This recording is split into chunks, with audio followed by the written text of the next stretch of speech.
भारत की आजादी तक ही इस क्लास को सीमित नहीं रखेंगे। 2020 के कोरोना वायरस फैलने तक इस क्लास को, यानी वहां तक की जितनी घटनाएं हैं उन सभी को भी डिस्कस करेंगे। आप सभी स्टूडेंट्स जो कॉम्पिटिटिव एग्जाम की तैयारी कर रहे हैं उनके लिए तो हिस्ट्री है ही इम्पोर्टेंट सब्जेक्ट। आपके मार्क्स लाने के लिए आपको पढ़नी पड़ेगी। साथ ही मेरा मानना है कि एक आम नागरिक को भी इतिहास की जानकारी होनी चाहिए, क्योंकि एक लाइन टैग की जाती है, one who knows the past can control the future. तो इसी के साथ इतिहास की ये क्लास शुरू करते हैं, इसकी परिभाषा के साथ। तो इतिहास की परिभाषा से शुरू करते हैं क्लास को। परिभाषा: प्रामाणिक स्रोतों पर आधारित अतीत के क्रमबद्ध ज्ञान को इतिहास कहते हैं। प्रामाणिक स्रोत क्या क्या होंगे? तो आर्कियोलॉजिकल सोर्स अर्थात स्थापत्य कला, इसके अलावा लिटरेरी सोर्स अर्थात साहित्य में हम हमारे वेद जो अथर्ववेद, सामवेद, यजुर्वेद हैं उनको देख सकते हैं। इसके अलावा कॉइन यानी सिक्के। इन तीनों के आधार पे जो अतीत का क्रमबद्ध ज्ञान है वही इतिहास कहलाता है। अर्थात आप चाहें कि आपके और हमारे जीवन की किसी घटना को हम इतिहास कह दें तो उसके लिए जरूरी होगा कि वो प्रामाणिक स्रोतों पर आधारित हो और उसका क्रमबद्ध ज्ञान हो, तभी वो चीज इतिहास में लिखी जाएगी, पढ़ी जाएगी, उसे इतिहास कहा जाएगा। अब हम बात करते हैं इतिहास के जनक। तो हेरोडोटस को इतिहास का जनक कहा जाता है, हेरोडोटस को। और भारतीय इतिहास का जनक मेगास्थनीज को।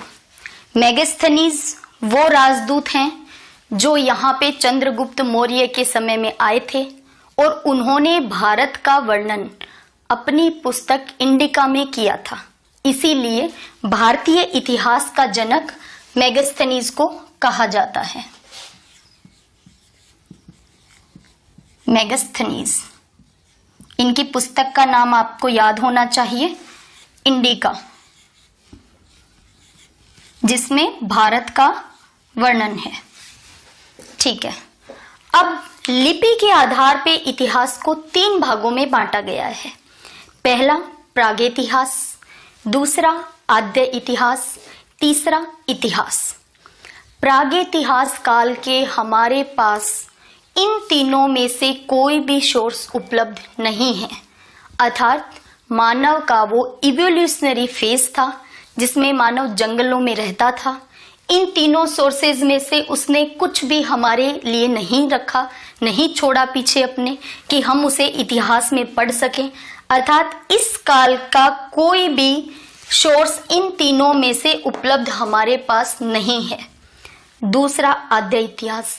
आद्य इतिहास काल का हमारे पास इन तीनों सोर्स में से तीनों ही सोर्स उपलब्ध हैं, परंतु उन्हें अभी तक पढ़ा नहीं जा सका है, उनकी लिपि को हम समझ नहीं पाए हैं। तो इसलिए आद्य इतिहास के सोर्स तो उपलब्ध हैं हमारे पास, परंतु उन्हें हम नहीं समझ पाए हैं। अब बात करते हैं इतिहास की। इतिहास को हमने अपने पढ़ने के लिए 3 पार्ट्स में डिवाइड कर लिया है ताकि इसको पढ़ाना और पढ़ना दोनों ही आसान हो जाए। Ancient history, medieval history, modern history. अब इन तीनों इतिहास के इन तीनों काल को पढ़ने के लिए टाइमलाइन याद होना बहुत जरूरी है। टाइमलाइन याद होना क्यों जरूरी है? किसी भी विषय को रुचिपूर्ण तरीके से पढ़ने के लिए, उसमें इंटरेस्ट डेवलप करने के लिए आपको अपने दिमाग में एक स्ट्रक्चर फॉर्म करनी पड़ती है। जब तक आप उस विषय को स्ट्रक्चर के रूप में, एक ढांचे के रूप में अपने दिमाग में नहीं बनाते हो, तब तक आपके लिए वो विषय रुचिकर नहीं होगा। तो टाइमलाइन का importance exam point of view से भी बहुत ज्यादा है, इतिहास को इंटरेस्टिंग तरीके से पढ़ने के लिए भी बहुत ज्यादा है। और टाइमलाइन का मतलब क्या है कि अगर जैसे मैं बात करूं कि मुगल काल, तो मुगलों का नाम लेते ही आपके दिमाग में स्ट्राइक कर जाना चाहिए 1526 का पानीपत की प्रथम लड़ाई, यानी पानीपत का प्रथम युद्ध आपके दिमाग में 1526 तुरंत स्ट्राइक होना चाहिए। ये होती है टाइमलाइन, यानी ये कुछ कीवर्ड्स टाइप है जिसको आप याद रखते हो तो बाकी घटनाओं को उसके साथ जोड़ना, कहानियों को उसके साथ साथ सुनना बहुत आसान और इतिहास बहुत रुचिकर लगने लग जाएगा। तो अब अपन स्टार्ट करते हैं इतिहास की टाइमलाइन और शुरू करेंगे एंशिएंट हिस्ट्री के साथ। सिंधु घाटी सभ्यता से शुरू करते हैं। BCE, बिफोर कॉमन एरा, इसे वर्तमान में बिफोर कॉमन एरा नाम दे दिया गया है। पहले इसे बिफोर क्राइस्ट भी कहते थे। ठीक है, तो हम स्टार्ट करते हैं 2500 साल से लेके 1500 साल। कब? ईसवी पूर्व, यानी बिफोर कॉमन एरा। और ये काल किस चीज का था? सिंधु घाटी सभ्यता का। सिंधु घाटी सभ्यता का ये काल हमने फाइंड आउट किया है। कब? जब अंग्रेजों के समय में भारत में रेलवे ट्रैक के लिए खुदाई चल रही थी, तो उसमें कुछ ईंटें निकल के बाहर आई, तो फिर उसकी खुदाई तरीके से की गई और कुछ साइट्स हमें मिली, मोहनजोदाड़ो, हड़प्पा, और फिर सिंधु नदी के किनारे बसी हुई पूरी सभ्यता को खोजा गया। फिर उसके बाद में इसका समय काल निर्धारण शुरू किया गया, तो पता चला कि ये सभ्यता एग्जिस्ट करती थी 2500 से लेके 1500 साल पहले, ईसवी से पूर्व। ठीक है, सिंधु घाटी सभ्यता का नाम लेते ही जब भी दिमाग में सिंधु घाटी सभ्यता आए, आपको ये एरा याद होना चाहिए। कब से कब तक? यही टाइमलाइन की सबसे इंपॉर्टेंट चीज है कि जब पर्टिकुलर वर्ड आपके सामने लिया जाए, आपको उसका सन, उसकी डेट, उसका एरा याद होना चाहिए। इसको याद करने में हो सकता है आपको वीडियो 3-4 बार देखना पड़े, हो सकता है राइट डाउन करके बार बार याद करना पड़े, फिर भूलोगे, फिर याद करोगे। लेकिन आपकी एक हेल्प साथ में मैं ये करूंगी कि अभी हम टाइमलाइन को डिस्कस कर रहे हैं, इसके बाद में जब हम सिंधु घाटी सभ्यता को डिटेल में पढ़ेंगे, फिर से यही टाइमलाइन आपको रिपीट की जाएगी, तो आपको फिर रिवाइज होगी।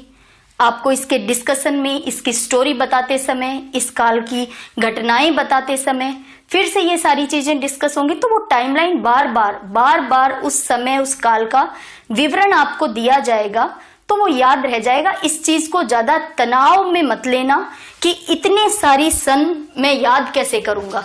स्टूडेंट्स को फर्स्ट टाइम में ये लग सकता है कि टाइमलाइन को इस तरीके से याद थोड़ी की जा सकती है, लेकिन यकीन मानिए की जा सकती है और आप करोगे। अब बात करते हैं वैदिक काल की।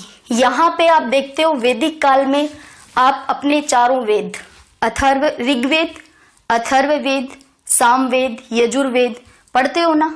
इसको कब लिखा गया था, ये कौन सा एरा था, याद होना चाहिए। वैदिक काल का समय था 1500 से लेके 1000 ईस्वी पूर्व, BCE। कब से? 1500 से लेकर के 1000 ईसा पूर्व का जो समय था वो वैदिक काल का था। इसमें चारों वेद लिखे गए थे। बाद में जब हम वैदिक काल को डिस्कस करेंगे, डिस्क्रिप्शन की बात आएगी, तब हम इसे अर्ली वैदिक पीरियड और लेट वैदिक पीरियड में डिवाइड करके पढ़ेंगे कि ऋग्वेद को कब लिखा गया था, सामवेद को कब लिखा गया था, यजुर्वेद में क्या चीजें थी और क्या लिखा गया था, कब लिखा गया था, ये सारी चीजें डिटेल में। फर्स्ट ऑफ ऑल सिंधु घाटी सभ्यता आपके दिमाग में तुरंत क्लिक करना चाहिए। 2500 साल से लेके 1500 ईसा पूर्व तक का समय काल। दूसरी बात, वैदिक काल नाम लेने के साथ 1500 से लेके 1000 ईस्वी पूर्व का काल। ठीक है, गौतम बुद्ध, बौद्ध धर्म जो कि विश्व में खूब फैला, और आप लोग बौद्ध धर्म को जानते भी हैं, समझते भी हैं। तो बौद्ध धर्म के जो संस्थापक थे गौतम बुद्ध, उनका जन्म कहाँ हुआ?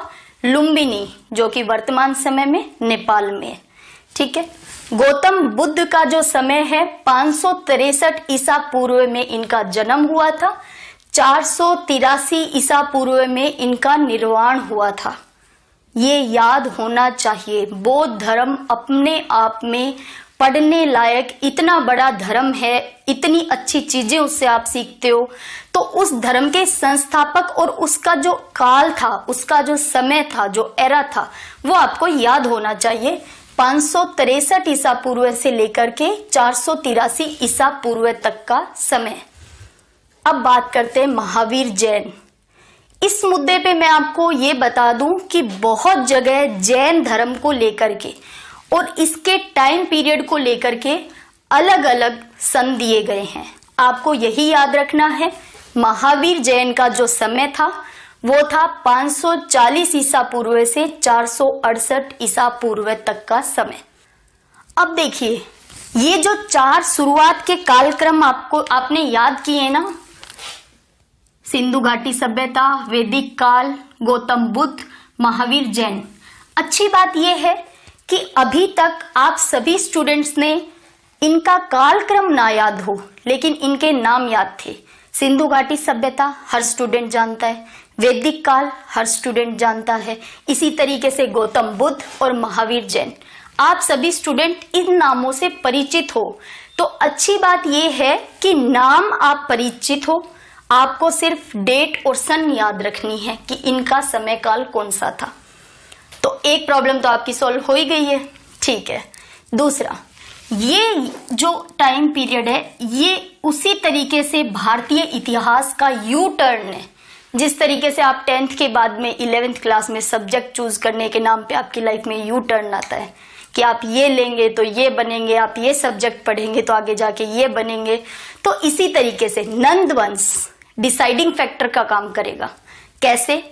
आप सभी को पता है, नंद वंश का अंतिम शासक था घनानंद, और घनानंद के समय में सिकंदर अलेक्जेंडर जो विश्व विजेता बनने के लिए निकल पड़ा था यूरोप से एशिया महाद्वीप की तरफ, और हर इलाका जीतते हुए भारत की तरफ बढ़ता आ रहा था। चाणक्य को इस बात की भनक लगी कि आक्रमण होगा, और ये नंद वंश शासक थे मगध में, और मगध उस टाइम का बहुत ही समृद्ध, जिसे आप प्रदेश कह सकते हैं, एक समृद्ध और शक्तिशाली प्रदेश था मगध। और मगध की राजधानी थी पाटलिपुत्र, यानी वर्तमान समय का पटना।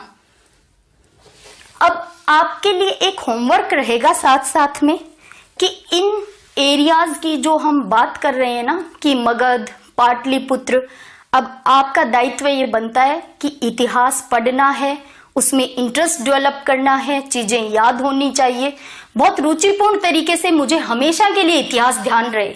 तो आप इन एरियाज को ज्योग्राफिकली मैप में फाइंड आउट करोगे और उनको बार बार देखोगे कि ये एरिया कहाँ था। वर्तमान समय के भारत के मैप में ये एरिया कहाँ आता है? तो मगध, पाटलिपुत्र, ये तो मैंने आपको बता दिया है। अब बात करते हैं नंद वंश के अंतिम शासक घनानंद, जिन्हें चाणक्य ने चेतावनी दे दी थी कि आक्रमण होगा, लेकिन घनानंद ने इस चीज को तवज्जो ना देते हुए क्या किया? चाणक्य को बेइज्जत करके अपने महल से निकाल दिया। तो चाणक्य ने एक अच्छी भूमिका निभाई शासक बनाने की, शासन करने की नहीं, शासक बनाने की। किसने? चाणक्य ने। और चाणक्य का नाम आप सभी स्टूडेंट्स अच्छे तरीके से, इस नाम से आप वाकिफ हो, चाणक्य। नंद वंश का अंतिम शासक तो 321 ईसा पूर्व की ये बात हो रही है। घनानंद अंतिम शासक हैं, उन्होंने चाणक्य की बात नहीं मानी। चाणक्य ने चंद्रगुप्त मौर्य को एक शासक के रूप में तैयार किया।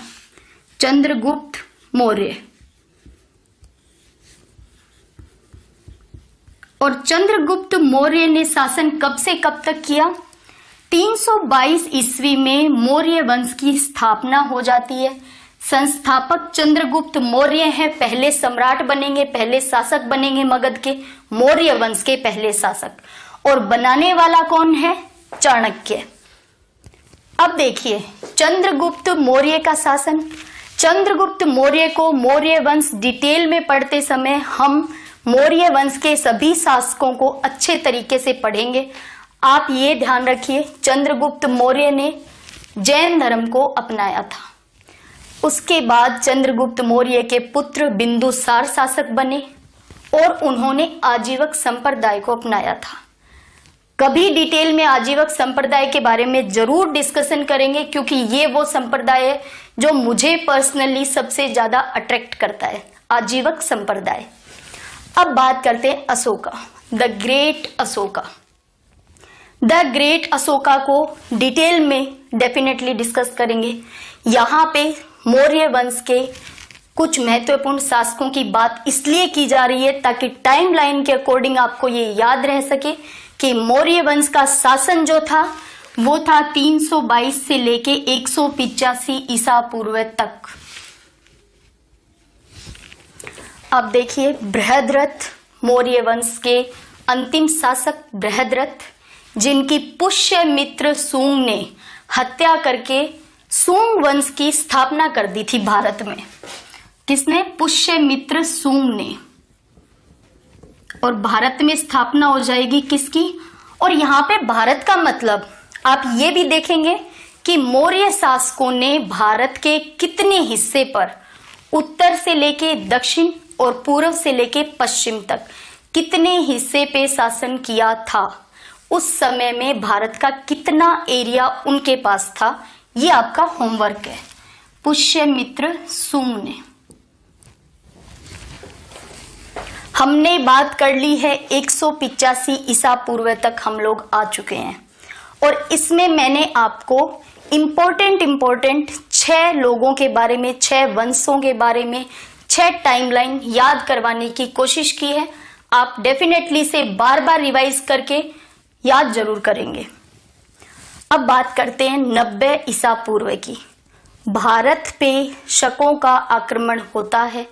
ये शक भारत में मध्य एशिया से आएंगे और आक्रमण करेंगे। इसके बाद उन्होंने किन किन चीजों की स्थापना की, कब तक वो भारत में टिके, इस चीज का डिस्कशन होगा जब हम शक को पढ़ेंगे। ठीक है। अब बात करते हैं 58 BCE। ये हमारे हिंदू वर्ष में भी जो कैलेंडर हम लोग फॉलो करते हैं ना, उसमें भी इंपॉर्टेंट संवत है। क्यों? क्योंकि यहाँ पे विक्रम संवत की शुरुआत होती है 58 ईसा पूर्व से। और ये शुरुआत करने वाला शासक कौन है? विक्रमादित्य, जो कि कहाँ पे है? उज्जैन में। और उज्जैन कहाँ पड़ता है? MP में। महादेव की नगरी है उज्जैन। और उज्जैन में क्या है? महाकाल। ध्यान है ना, महाकाल। ठीक है। विक्रमादित्य ने ये विक्रम संवत की शुरुआत की थी और 58 ईसा पूर्व। और इसे हम आपको बहुत बार एग्जाम में भी विक्रम संवत दे करके, प्रेजेंट की डेट दे करके ईस्वी पूछ ली जाती है। तो आपको क्या करना होता है? 58 को प्लस या माइनस करके उस चीज का आंसर फाइंड आउट करना होता है। ठीक है। 58 ईसा पूर्व शुरुआत हुई है विक्रम संवत की। अब बात करते हैं सातवाहन, जो कि एरिया आ गया है दक्कन का। उत्तर भारत की बात नहीं हो रही है, दक्कन के एरिया की बात हो रही है।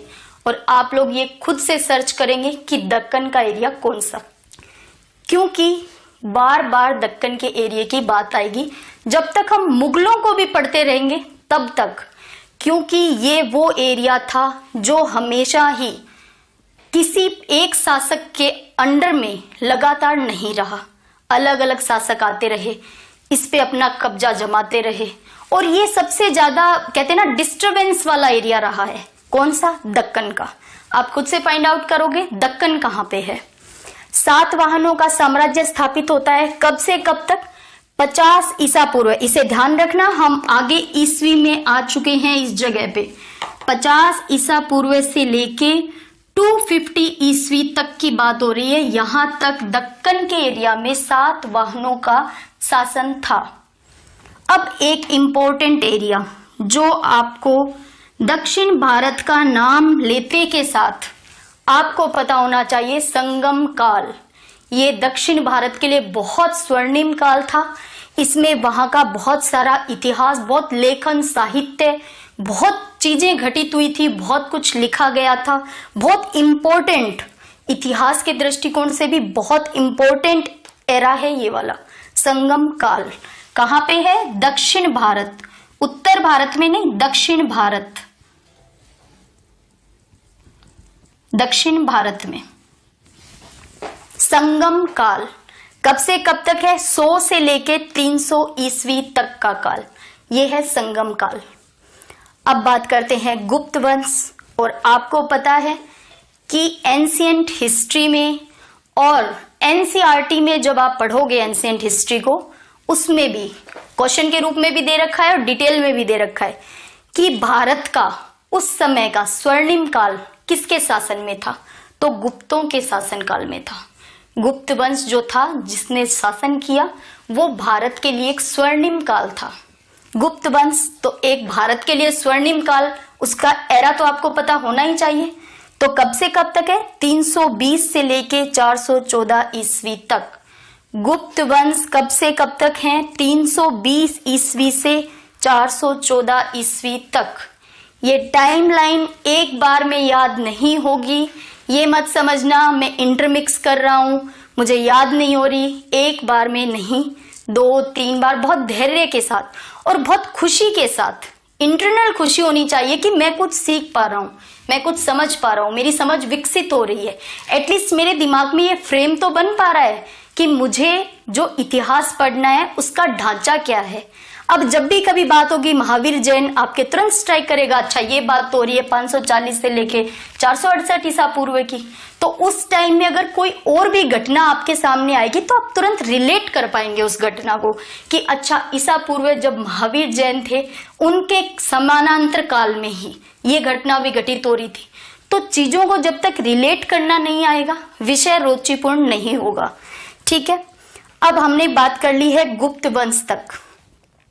हर्ष का काल, अब देखिए हर्षवर्धन जो कन्नौज पड़ता है यूपी में, वर्तमान के यूपी में, उत्तर प्रदेश। हर्षवर्धन का काल जो है 606 से लेके 647 तक का है।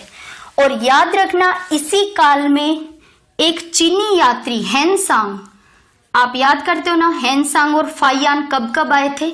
याद रखना हेनसांग हर्ष के काल में आए थे। है से हेनसांग है से हर्ष है, इसलिए फाइयान को इसमें बीच में मत घुसाना। और हेनसांग कब आए हैं? 647, यानी एकदम 644 के आसपास ही आए थे भारत के अंदर। यानी हर्षवर्धन का जो काल है वो 647 ईस्वी तक है और इनके काल के समाप्त होने से पहले ही हेनसांग कहाँ गए हैं? भारत में। अब बात करते हैं चोल वंश की। तो तंजौर में 871 ईस्वी से लेकर 1173 ईस्वी तक जिनका शासन था वो था चोल डायनेस्टी। चोल वंश का शासन था कब से कब तक? 871 से 1173 ईस्वी तक।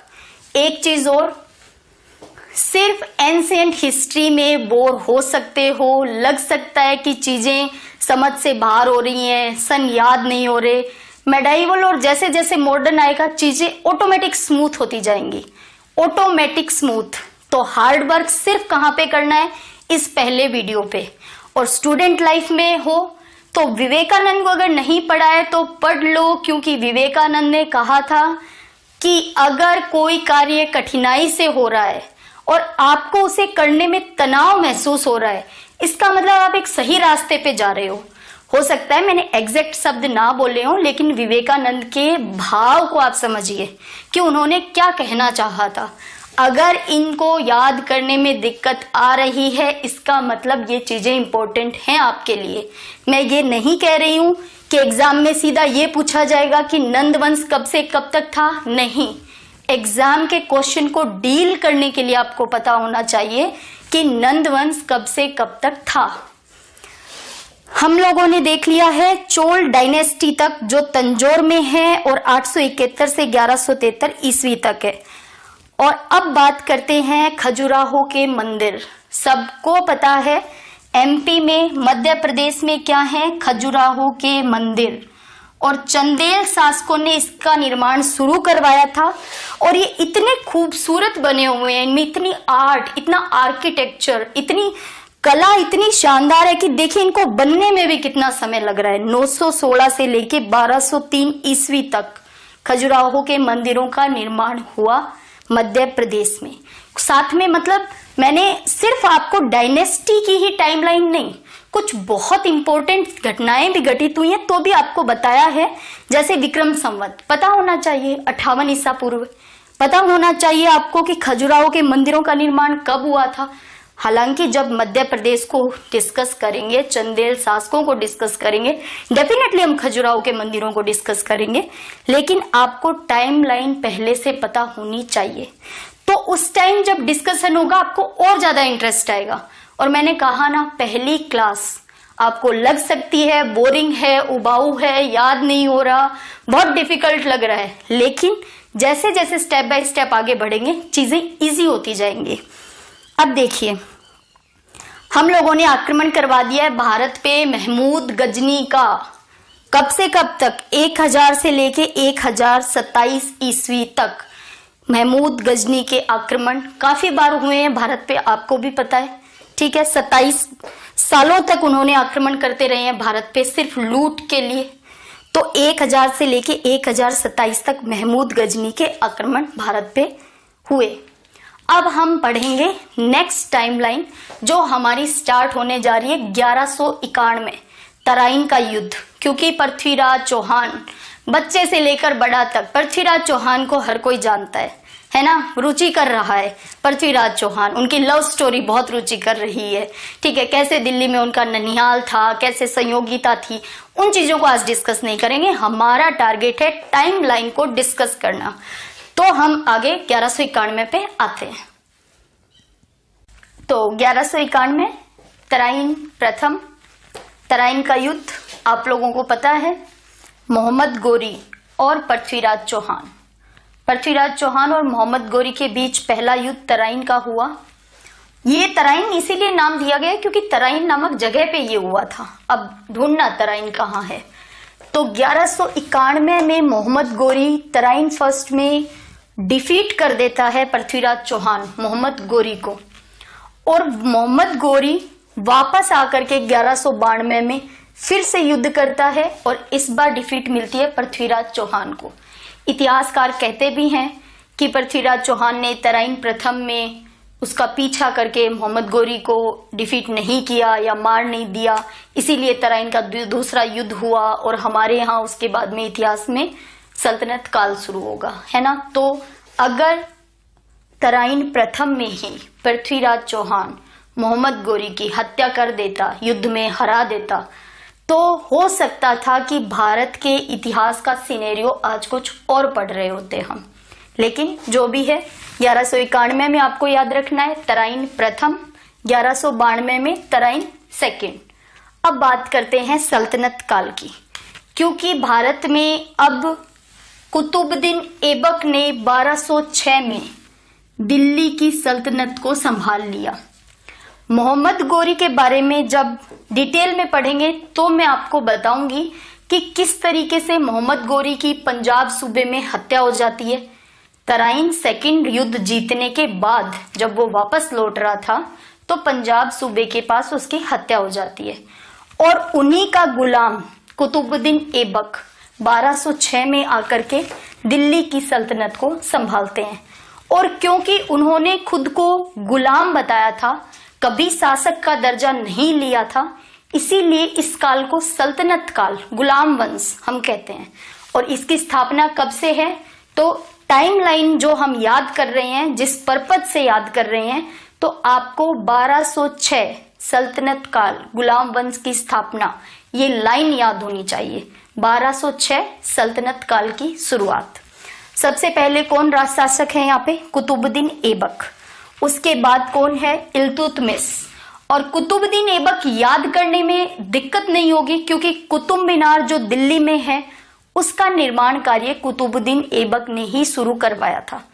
अर्थात गुलाम वंश की जो संस्थापक था कुतुबुद्दीन ऐबक, उसी ने कुतुब मीनार का निर्माण करवाया था। देखो, कुतुब मीनार और कुतुबुद्दीन ऐबक सिमिलरिटी है ना, याद रह जाएगा। कुतुबुद्दीन ऐबक के बाद शासक बनता है इल्तुतमिश, और इल्तुतमिश के बाद उसी की बेटी रजिया सुल्तान। और आपको भी पता है कि रजिया को बठिंडा में किस तरीके से उसी के लोगों ने घेर लिया था, उससे सल्तनत छीन ली गई थी। उसके बाद शासन करने के लिए आते हैं बलबन, और बलबन की एक नीति बहुत इंपॉर्टेंट है, लौह रक्त की नीति, जिसके तहत जो शत्रु है उसे पूर्णतया खत्म कर दो, अर्थात हत्या ही कर दो, छोड़ो मत, माफी मत दो। ये थी लो रक्त की नीति, जो किसने अपनाई थी? बलबन ने। लोगों को हमेशा उनके काम से याद किया जाता है। अगर आपको काम ध्यान रह जाते हैं तो उनके नाम भी याद रह जाते हैं। तो बलबन क्यों याद रखना है? आपको पता है। कुतुबुद्दीन ऐबक कैसे याद रहेंगे? आपको पता है। बलबन के बाद स्टार्ट होती है खिलजी डायनेस्टी। खिलजी डायनेस्टी के बारे में भी डिटेल में बाद में पढ़ेंगे। आप सिर्फ टाइमलाइन याद रखो। और मेरा मानना यह है, कुछ डिटेल मैंने यहाँ पे लिख दी है कि जैसे गुलाम खिलजी तुगलक सैयद लोदी, GKTSL, और इसको आप याद रखोगे कब से कब तक? 1206 से लेकर के 1526, जब तक बाबर द्वारा पानीपत का प्रथम युद्ध जीत नहीं लिया जाता और दिल्ली में मुगलों का शासन स्थापित नहीं हो जाता, तब तक के लिए ट्रिक क्या है आपके लिए? GKTSL, गुलाम खिलजी तुगलक सैयद लोदी। और टाइमलाइन में सिर्फ इतना याद रखिए कि 1206 से लेकर के 1526, कहां से कहां तक? 1206 से 1526। और देखो, मैंने पहले भी कहा था कि मुगल नाम आते ही 1526 आपके माइंड में स्ट्राइक करनी चाहिए, ये डेट, ये सन स्ट्राइक करनी चाहिए। और उसके बाद बाबर, हुमायूं, अकबर, जहांगीर, शाहजहां और औरंगजेब, ये तो थे मुगलों के वो शासक जिन्होंने अपनी शक्ति का अच्छा खासा प्रदर्शन किया, अर्थात मुगल स्ट्रॉन्ग रहे इनके टाइम पीरियड में। इसके बाद मुगल शासन रहेगा, उसके कुछ ऐसे शासक भी आएंगे जो बहुत कमजोर दिखेंगे आपको। उनके काम, उनका शासन, उनके शासन चलाने का तरीका, सारी चीजें बहुत इन द सेंस कि मुगल धीरे धीरे कमजोर होते जाएंगे। कब के बाद में? 1707, औरंगजेब की मृत्यु के बाद। तो टाइमलाइन में इंपॉर्टेंट चीज, हालांकि मैंने लिखी बहुत सारी चीजें, पर दो इंपॉर्टेंट चीजें आपको सीधे याद रखनी है, जो कि आपको सीधे कहां ले आएंगी? मुगलों तक। 1206 से 1526 गुलाम वंश, 1526 से लेकर के 1707, ये वो टाइम पीरियड है जिसमें मुगलों ने अपना शासन बहुत बेहतर तरीके से चलाया था। और इसमें कौन कौन आ गए हैं? बाबर, हुमायूं, अकबर, अकबर के बाद जहांगीर, जहांगीर के बाद शाहजहां और देन औरंगजेब। तो ये आपको याद रखना है। और आप कहां तक पहुंच गए हो? 1707 तक। इनके काम, इन्होंने क्या क्या किया, भारत में कब कब इन्होंने अपना शासन क्षेत्र और बढ़ाने के प्रयास किए, किस किस से युद्ध किए, ये सारी चीजें जब मुगल डायनेस्टी को अच्छे तरीके से पढ़ेंगे तो डिटेल में चीजें आएंगी। अब देखो, ये बात चल रही है लगभग उत्तर भारत की, क्योंकि आपको पता है दिल्ली में शासक बैठा है और दिल्ली के आसपास का जितना एरिया है वो उसकी टेरिटरी में आता है। बाकी टेरिटरी उसे धीरे धीरे जीतनी पड़ेंगी। अर्थात दक्षिण भारत की बात करें तो वो वहां कुछ और ही सिनेरियो चल रहा है। क्या चल रहा है? इक्विवेलेंट टाइम पीरियड में, यानी उसी समय काल में जब उत्तर भारत में मुगल शासन कर रहे हैं, तो दक्षिण भारत में क्या चल रहा है? थोड़ा सा इस पे नजर डाल लेते हैं। 1336, ये वो सन है जब हमारे गुलाम वंश चल रहा है उत्तर भारत में। और दक्षिण में 1336 में किसकी स्थापना हो गई है? एक बहुत ही समृद्धशाली टेरिटरी जिसने काफी लंबे समय तक शासन किया, विजयनगर की स्थापना। और हमेशा याद रखना, यूपीएससी, एसएससी या जितने भी ऐसे एग्जाम हैं जिनके अंदर आपकी समझ से विदाउट एनी फैक्ट पूछे, अगर आपकी समझ से क्वेश्चन पूछा जाए या फिर आपके नॉलेज को चेक करने के लिए क्वेश्चन पूछा जाए, तो आप एक पैटर्न हमेशा देखोगे कि विजयनगर से हमेशा क्वेश्चन पुट होता है। विजयनगर का, जिस तरीके से मॉडर्न इंडिया, तो गांधी का एक क्वेश्चन डेफिनेटली आएगा, ये आपको भी पता होता है। अगर आपने गांधी को बहुत बेहतर तरीके से पढ़ा है, आप क्वेश्चन हिट कर ले जाओगे। इसीलिए बार बार हर टीचर ये कहता रहता है कि आप स्मार्ट स्टडी करो, ये दौर स्मार्ट स्टडी का है। तो स्मार्ट स्टडी कोई ऐसी नहीं है कि आपने बस एक किताब उठा ली, पढ़ ली, बस यही स्मार्ट स्टडी है। नहीं, स्मार्ट स्टडी का भी अपना एक तरीका होता है कि आप थोड़ा सा एग्जाम पैटर्न को देख पा रहे हो, उसे रिकॉग्नाइज कर पा रहे हो, क्या पूछा जा रहा है, किस तरीके से पूछा जा रहा है। तो ये कुछ पॉइंट्स होते हैं जो अगर आप कैच कर ले जाते हो तो एग्जाम आप ही के हाथ में होता है और आपको पता होता है लगभग कि क्वेश्चन कहाँ से कैसा पुट होने वाला है। ठीक है, अब हम बात कर रहे हैं विजयनगर की। 1336 में हरिहर और बुक्का ने विजयनगर की स्थापना कर दी है। हरिहर और बुक्का।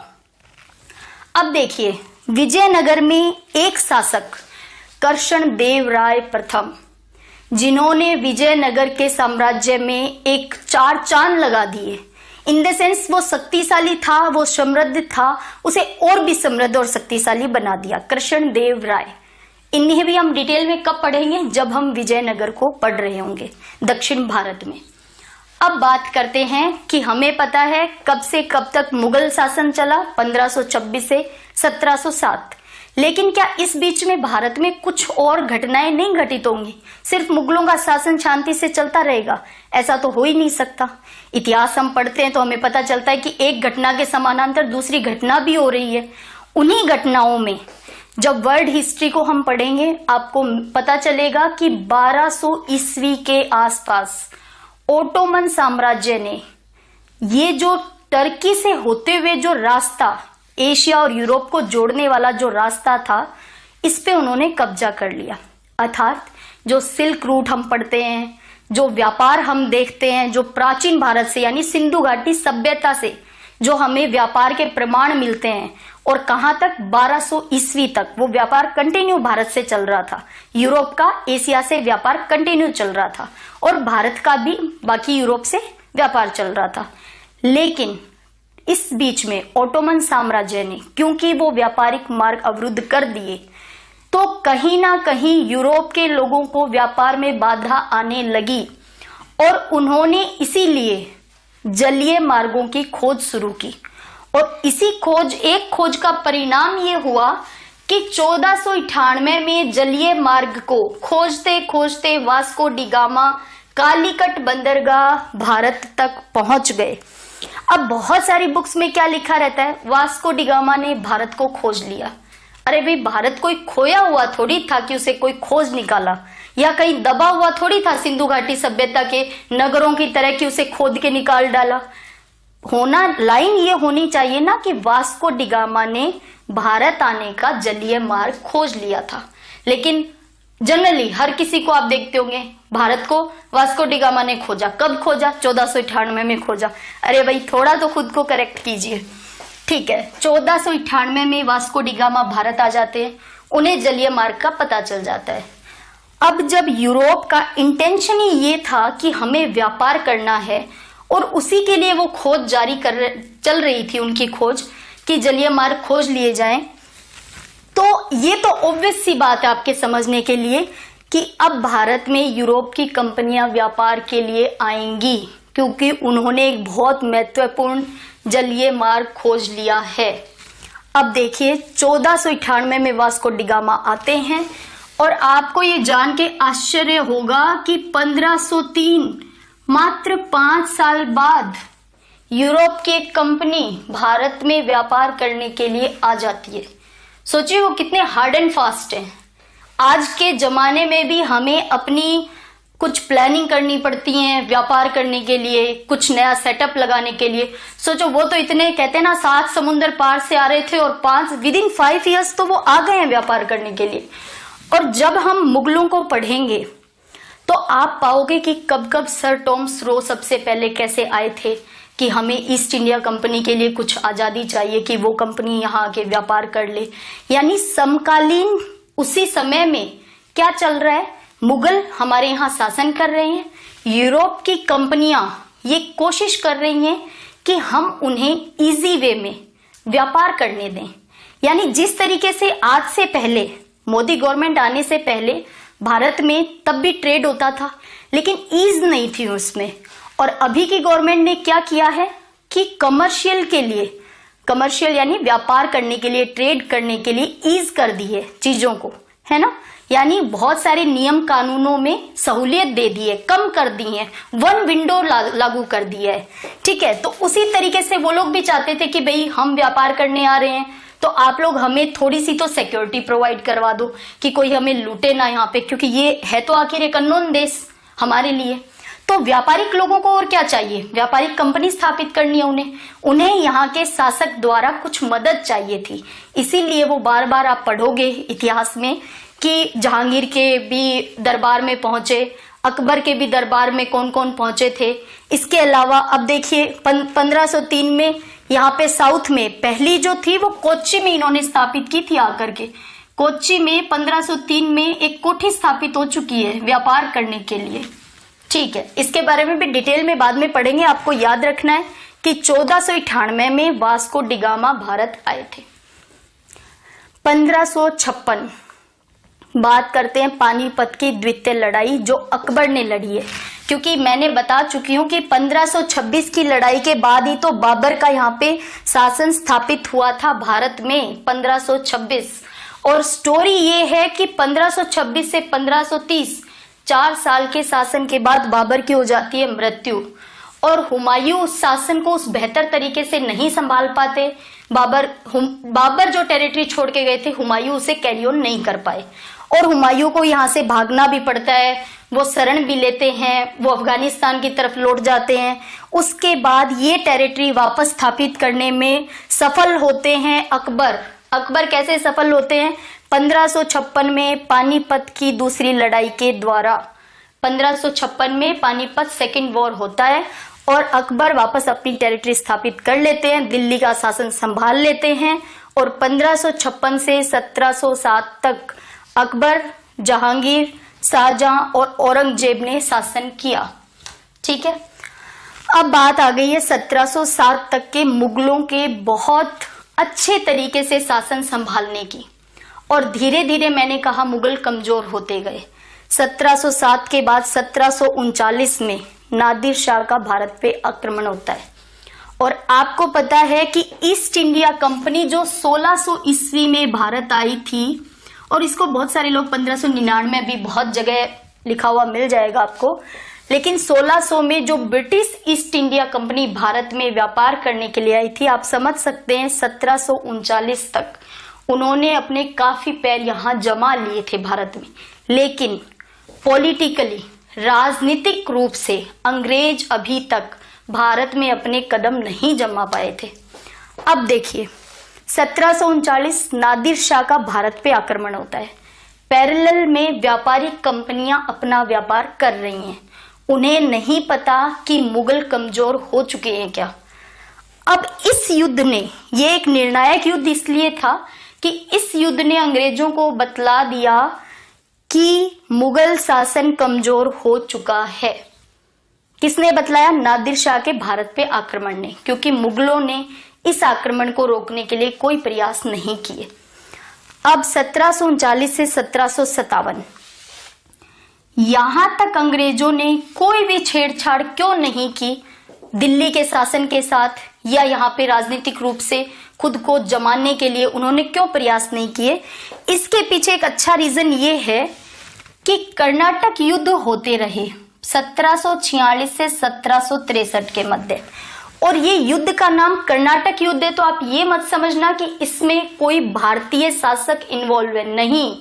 ये युद्ध ब्रिटिश ईस्ट इंडिया कंपनी और फ्रांस ईस्ट इंडिया कंपनी के बीच के झगड़े की वजह से ये युद्ध हर उस कॉलोनियल स्टेट में हुए जहां जहां फ्रांस और ब्रिटेन दोनों या तो व्यापार कर रहे थे या उनकी कॉलोनी थी, अर्थात भारत से बाहर भी ब्रिटेन और फ्रांस आपस में लड़ रहे थे। कौन से टाइम पीरियड में? 1746 से 1763 के मध्य, और वो भारत में भी लड़ रहे थे, ब्रिटेन और फ्रांस, और इसी को नाम दिया गया कर्नाटक युद्ध, और ये 3 युद्ध हुए थे। ठीक है, अब देखिए 1739 से आ गया 1757, और यहां तक डिस्टरबेंस चल रहा था फ्रांसीसियों का। इसी वजह से अंग्रेजों ने बहुत बेहतर तरीके से ध्यान नहीं दिया भारत के ऊपर। अब देखिए 1757 में पलासी का युद्ध होगा, और ये युद्ध बंगाल का नवाब है सिराजुद्दौला और ईस्ट इंडिया कंपनी, इन दोनों के मध्य ये युद्ध होगा, और ईस्ट इंडिया कंपनी जीत जाएगी। सिराजुद्दौला की हार होती है और बंगाल सिराजुद्दौला के हाथ से निकल जाएगा, और बंगाल पे शासन किसका स्थापित हो जाएगा? कंपनी का, ईस्ट इंडिया कंपनी। और ये किसके कारण हुआ? कि नादिर शाह के भारत पे आक्रमण जो 1739 में हुआ, उसने अंग्रेजों को कहीं ना कहीं ये हिंट दे दिया था कि अब मुगल शासन कमजोर हो चुका है, उस पे वार किया जा सकता है। और प्लासी युद्ध से यह सिद्ध हो गया कि अंग्रेज अब व्यापार ही नहीं राजनीतिक रूप से भी भारत पे शासन कर सकते हैं, वो भी इतने सक्षम हो चुके हैं। अब देखिए, फ्रांस से इसकी लड़ाई चली रही थी ब्रिटेन की। 1760 में एक निर्णायक युद्ध होगा, फ्रांस हार जाएगा, ब्रिटिश ईस्ट इंडिया कंपनी जीत जाएगी। इस युद्ध का नाम है बांडीवास का युद्ध। और इस युद्ध में ब्रिटिश ईस्ट इंडिया कंपनी ने साउथ के एरियाज को भी अपनी टेरिटरी में ले लिया। अब देखिए, फ्रांस ने इंडिया में अब और कोई हलचल ना मचाने का सोचा, अर्थात फ्रांस ने यह मान लिया कि ब्रिटेन हमें यहां जीतने नहीं देगा। अब देखिए, इन्हीं सब के बीच 1784 ये इंपॉर्टेंट ईयर क्यों है? क्योंकि इसमें 3 बहुत इंपॉर्टेंट काम होंगे। 1784 1784 टीपू सुल्तान और अंग्रेजों के बीच एक संधि होगी, क्योंकि आपको पता है कि मंगलोर जो जगह है और मैसूर जो हम पढ़ते हैं टेरिटरी मैसूर, वहां पे शासक कौन है? टीपू सुल्तान। और उससे पहले टीपू सुल्तान के पिता हैदर अली।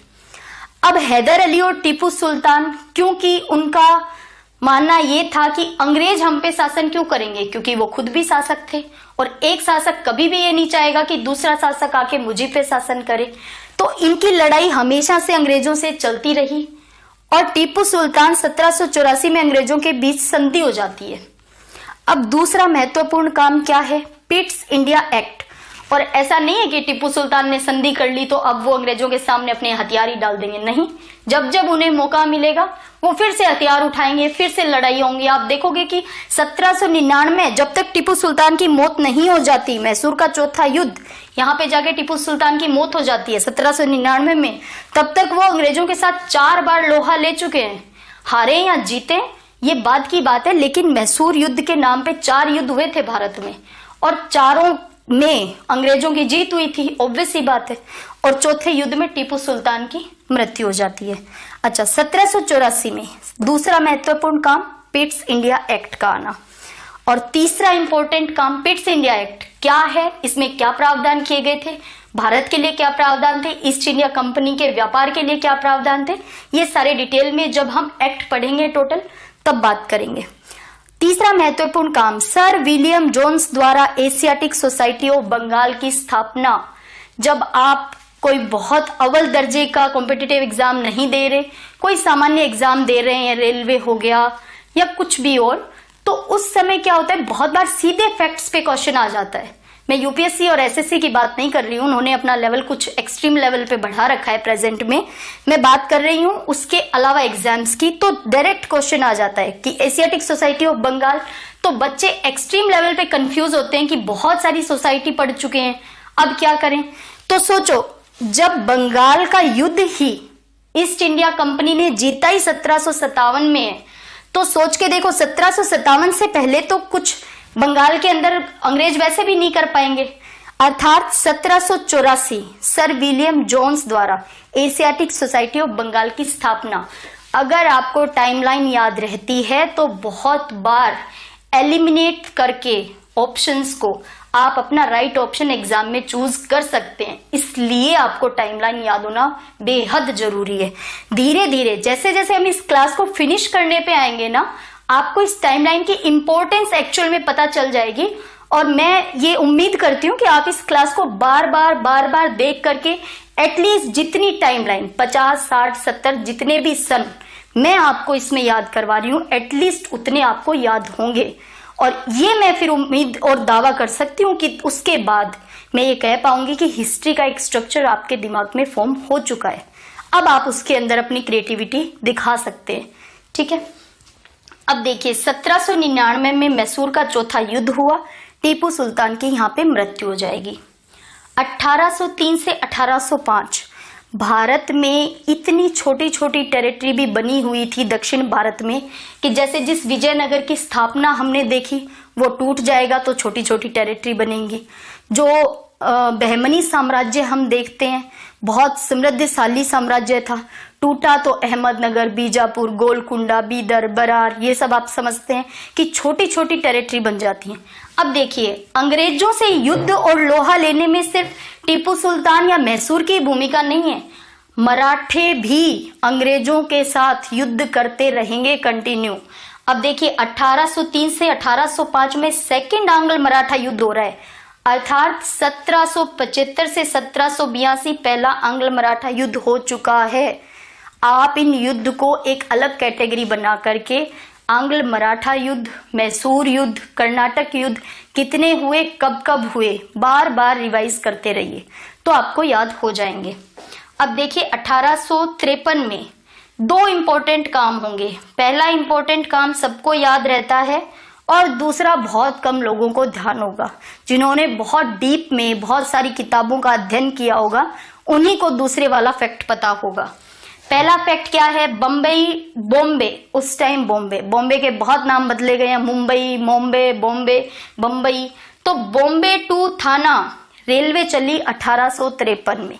ये फैक्ट लगभग सबको ध्यान है। दूसरा फैक्ट क्या है, कलकत्ता से लेकर के आगरा तक टेलीग्राफ लाइन का विकास हो गया, अर्थात पहली टेलीग्राफ लाइन डाल दी गई कलकत्ता टू आगरा। अंग्रेज देखो अपने शासन को स्थापित करने के लिए, अपनी जड़ों को मजबूत करने के लिए क्या क्या काम करेंगे और हमें लगेगा, हमें वो बताएंगे कि ये काम इसलिए किया गया है ताकि हम भारतीयों को सिविलाइज्ड कर सकें। White man burden theory definitely discuss करेंगे कि कैसे अंग्रेज हमारे दिमाग पे इस बात को लेकर के हावी हो गए थे कि हम आपको सिविलाइज्ड करने आए हैं, आप सिविलाइज्ड लोग नहीं हैं और असभ्य लोग हैं, हम सभ्य लोग हैं और हम आपको सभ्यता सिखाएंगे। जो हमारी सभ्यता, जिसपे हमें बहुत गर्व है, इतने हजारों साल पुरानी हमारी सभ्यता, और उन्होंने हमारा ब्रेन वॉश कर दिया 150-200 सालों में कि आज तक हम उस चीज से उबर नहीं पाए हैं। क्यों हमें लगता है कि इंग्लिश बोलना ज्यादा इंपॉर्टेंट है और हिंदी बोलना कम इंपॉर्टेंट है? इसीलिए ना, क्योंकि 200 सालों में बहुत तरीके से हमारा ब्रेन वॉश किया गया है कि हमें दूसरों की चीजें, यूरोप की चीजें, वहां के लोगों का रहन सहन, पहनावा, खान पान, हर चीज अट्रैक्ट करता है और हमें हमारी सभ्यता की चीजें अट्रैक्ट नहीं करती। तो ये हमारी और आपकी गलती नहीं है, ये अंग्रेजों की गलती है जो उन्होंने 200 सालों तक लगातार वो कर ही रहे थे। ठीक है, कलकत्ता टू आगरा ये याद रखना, क्योंकि पहला फैक्ट आपको याद है, बॉम्बे टू थाना रेलवे। दूसरा, कलकत्ता से आगरा तक पहली टेलीग्राफ लाइन। अब बात करते हैं 1857, जिससे हर कोई स्टूडेंट वाकिफ है। 10 मई से क्रांति शुरू हुई थी 1857 की, और ये अपने आप में एक बहुत बड़ा चैप्टर है 1857 की क्रांति।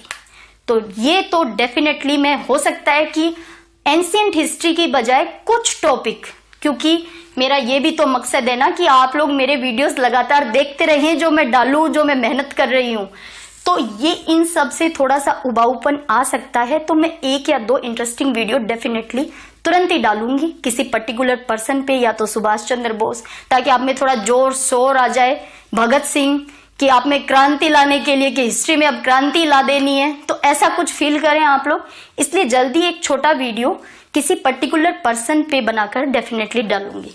अब देखो 1857 की क्रांति, जो आपको पता है कि 10 मई 1857 से क्रांति शुरू हुई थी, और हम इसमें ये नहीं कह सकते कि हम भारतीय 1857 की क्रांति में विफल हो गए थे। ये कहना थोड़ा सा न्यायोचित नहीं रहेगा उन लोगों के लिए जिन्होंने इसमें अपनी जान तक दे दी थी। तो 1857 की क्रांति कम सफल रही क्योंकि हम उतने ऑर्गेनाइज्ड तरीके से अंग्रेजों से नहीं लड़ पाए, और वो लोग बहुत प्लानिंग के तहत।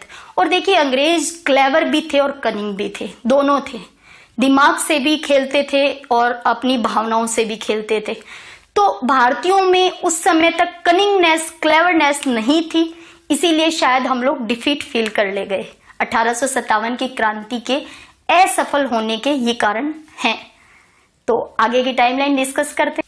1857 की क्रांति तक हम लोग देख चुके हैं कि 1857 की क्रांति को इसलिए भी असफल, विफल कहना उचित नहीं होगा क्योंकि इस क्रांति ने ब्रिटेन की संसद तक ये बात पहुंचा दी कि भारत में अब ईस्ट इंडिया कंपनी का शासन या उनका व्यापार उतना सहज रूप से नहीं चल सकता जितना अभी तक चल रहा था। और ये गूंज ब्रिटेन तक गूंजी, कि भारत में 1857 की क्रांति कैसी थी। अब देखिए परिणाम ये हुआ 1857 की क्रांति का कि 1858 के अंदर भारत जो है वो ब्रिटिश क्राउन के डायरेक्ट अंडर में चला गया। अर्थात अभी तक ईस्ट इंडिया कंपनी का जो हेड होता था वही डिसीजन लेता था और वही कंपनी हम पे शासन कर रही थी। और अब हमारा शासन चला गया है ब्रिटेन की महारानी के अंडर में। अर्थात ब्रिटेन में उस समय भी पार्लियामेंट थी और महारानी का क्राउन भी। तो पार्लियामेंट के थ्रू अब हमारा भारत पे शासन चलेगा अंग्रेजों के द्वारा। और अब अंग्रेज किसी भी एक्ट को लाने के लिए पहले उन्हें ब्रिटेन की संसद में उसे पास करवाना पड़ेगा। अर्थात हमारा एक प्रतिनिधि जो भारत का रिप्रेजेंटेटिव होगा, जिसे हम सचिव कहेंगे, वो बैठेगा ब्रिटेन की संसद में। और वायसराय जो यहाँ पे सारे कामों को देखेगा, ब्रिटेन के शासन को संभालेगा, वो वायसराय रहेगा भारत के अंदर। अर्थात 1858 में हम प्रॉपर मैनर में ब्रिटेन की कॉलोनी बन गए थे। भारत अब ब्रिटेन के अधीन था। अब देखिए 1861 में क्योंकि अंग्रेज बहुत प्लानिंग के तहत और बहुत सटीक तरीके से, और कागजी कामों में तो उनका कुछ कहना ही नहीं था, तो इस तरीके से उनका काम चलता था। तो आप देखिए कि तुरंत 1861 में इंडियन काउंसिल एक्ट पास हो जाएगा। और ये एक्ट पास कहाँ होगा? ब्रिटेन की संसद में। लागू कहाँ होगा? भारत में। तो 1861 का इंडियन काउंसिल एक्ट आ गया है। दूसरी चीज, अंग्रेजों ने भारत में आर्कियोलॉजिकल सर्वे ऑफ इंडिया की स्थापना कर दी है। आपको ये याद रखना है कि 1861 में आर्कियोलॉजिकल सर्वे ऑफ इंडिया की स्थापना हो गई है। तो आप देखोगे कि 1921 आते आते जब मोहनजोदाड़ो, हड़प्पा, सिंधु घाटी सभ्यता की साइट्स मिलेंगी, तो उनपे कितने बेहतर तरीके से भारतीय भी और अंग्रेज अधिकारी भी काम करेंगे। किसके तहत? आर्कियोलॉजिकल सर्वे ऑफ इंडिया के तहत। तीसरा अच्छा काम क्या हुआ कि इंडियन सिविल सर्विसेज एक्ट बन गया। इंडियन सिविल सर्विसेज एक्ट भारतीयों के लिए नहीं बनाया गया था। अंग्रेज अधिकारी, जो आप अभी वर्तमान में आईएएस जो यूपीएससी कंडक्ट करवाती है, ये परीक्षा देखते हैं जिससे एक कलेक्टर बनता है, आईपीएस बनते हैं, आईएफएस बनते हैं, ठीक उसी तरीके से इंडियन सिविल सर्विसेज के तहत एक अधिकारी चुनकर आएगा। इस परीक्षा को ब्रिटेन में ही ऑर्गेनाइज करवाया जाता था और बहुत लंबे समय तक ये ब्रिटेन में ही ये एग्जाम कंडक्ट होता था। और फिर ये इंडियन सिविल सर्विसेज के तहत चुने गए अधिकारी भारत में आकर के अपना कार्यभार संभालते थे। तो इंडियन सिविल सर्विसेज एक्ट कब आया? आपको याद भी होना चाहिए, 1861 में। अब बात आ जाती है 1875। ऐसा नहीं है कि अब हम ब्रिटिश क्राउन के अंडर में चले गए हैं तो जो भी काम भारत में होगा वो सारे ब्रिटेन के लोग ही करेंगे या ब्रिटिश लोग ही करेंगे, ऐसा नहीं था। भारतीय भी जो हमारे समाज सुधारक थे, जो हमारा पढ़ा लिखा वर्ग था, जो सेंसिबल था, जो एजुकेटेड था, क्योंकि most of the person India के तब तक एजुकेशन का लेवल इतना था ही नहीं कि एक आम आदमी एजुकेटेड हो पाए, यानी एक वर्ग ही पढ़ा लिखा था। तो उस वर्ग के लोगों ने भी काम करना शुरू कर दिया था। अब देखिए काम क्या किया था। 1875 में आर्य समाज की स्थापना दयानंद सरस्वती करेंगे। कारण क्या है? दयानंद सरस्वती का मानना था कि हमें वेदों की ओर लौटो, ये उन्होंने नारा दिया था दयानंद सरस्वती ने, वेदों की ओर लौटो। क्योंकि कहीं ना कहीं उन्हें लग रहा था कि ये जो ब्रिटिश लोग हैं जो हम पे शासन कर रहे हैं, ये अपनी सभ्यता को हमें भुला देंगे।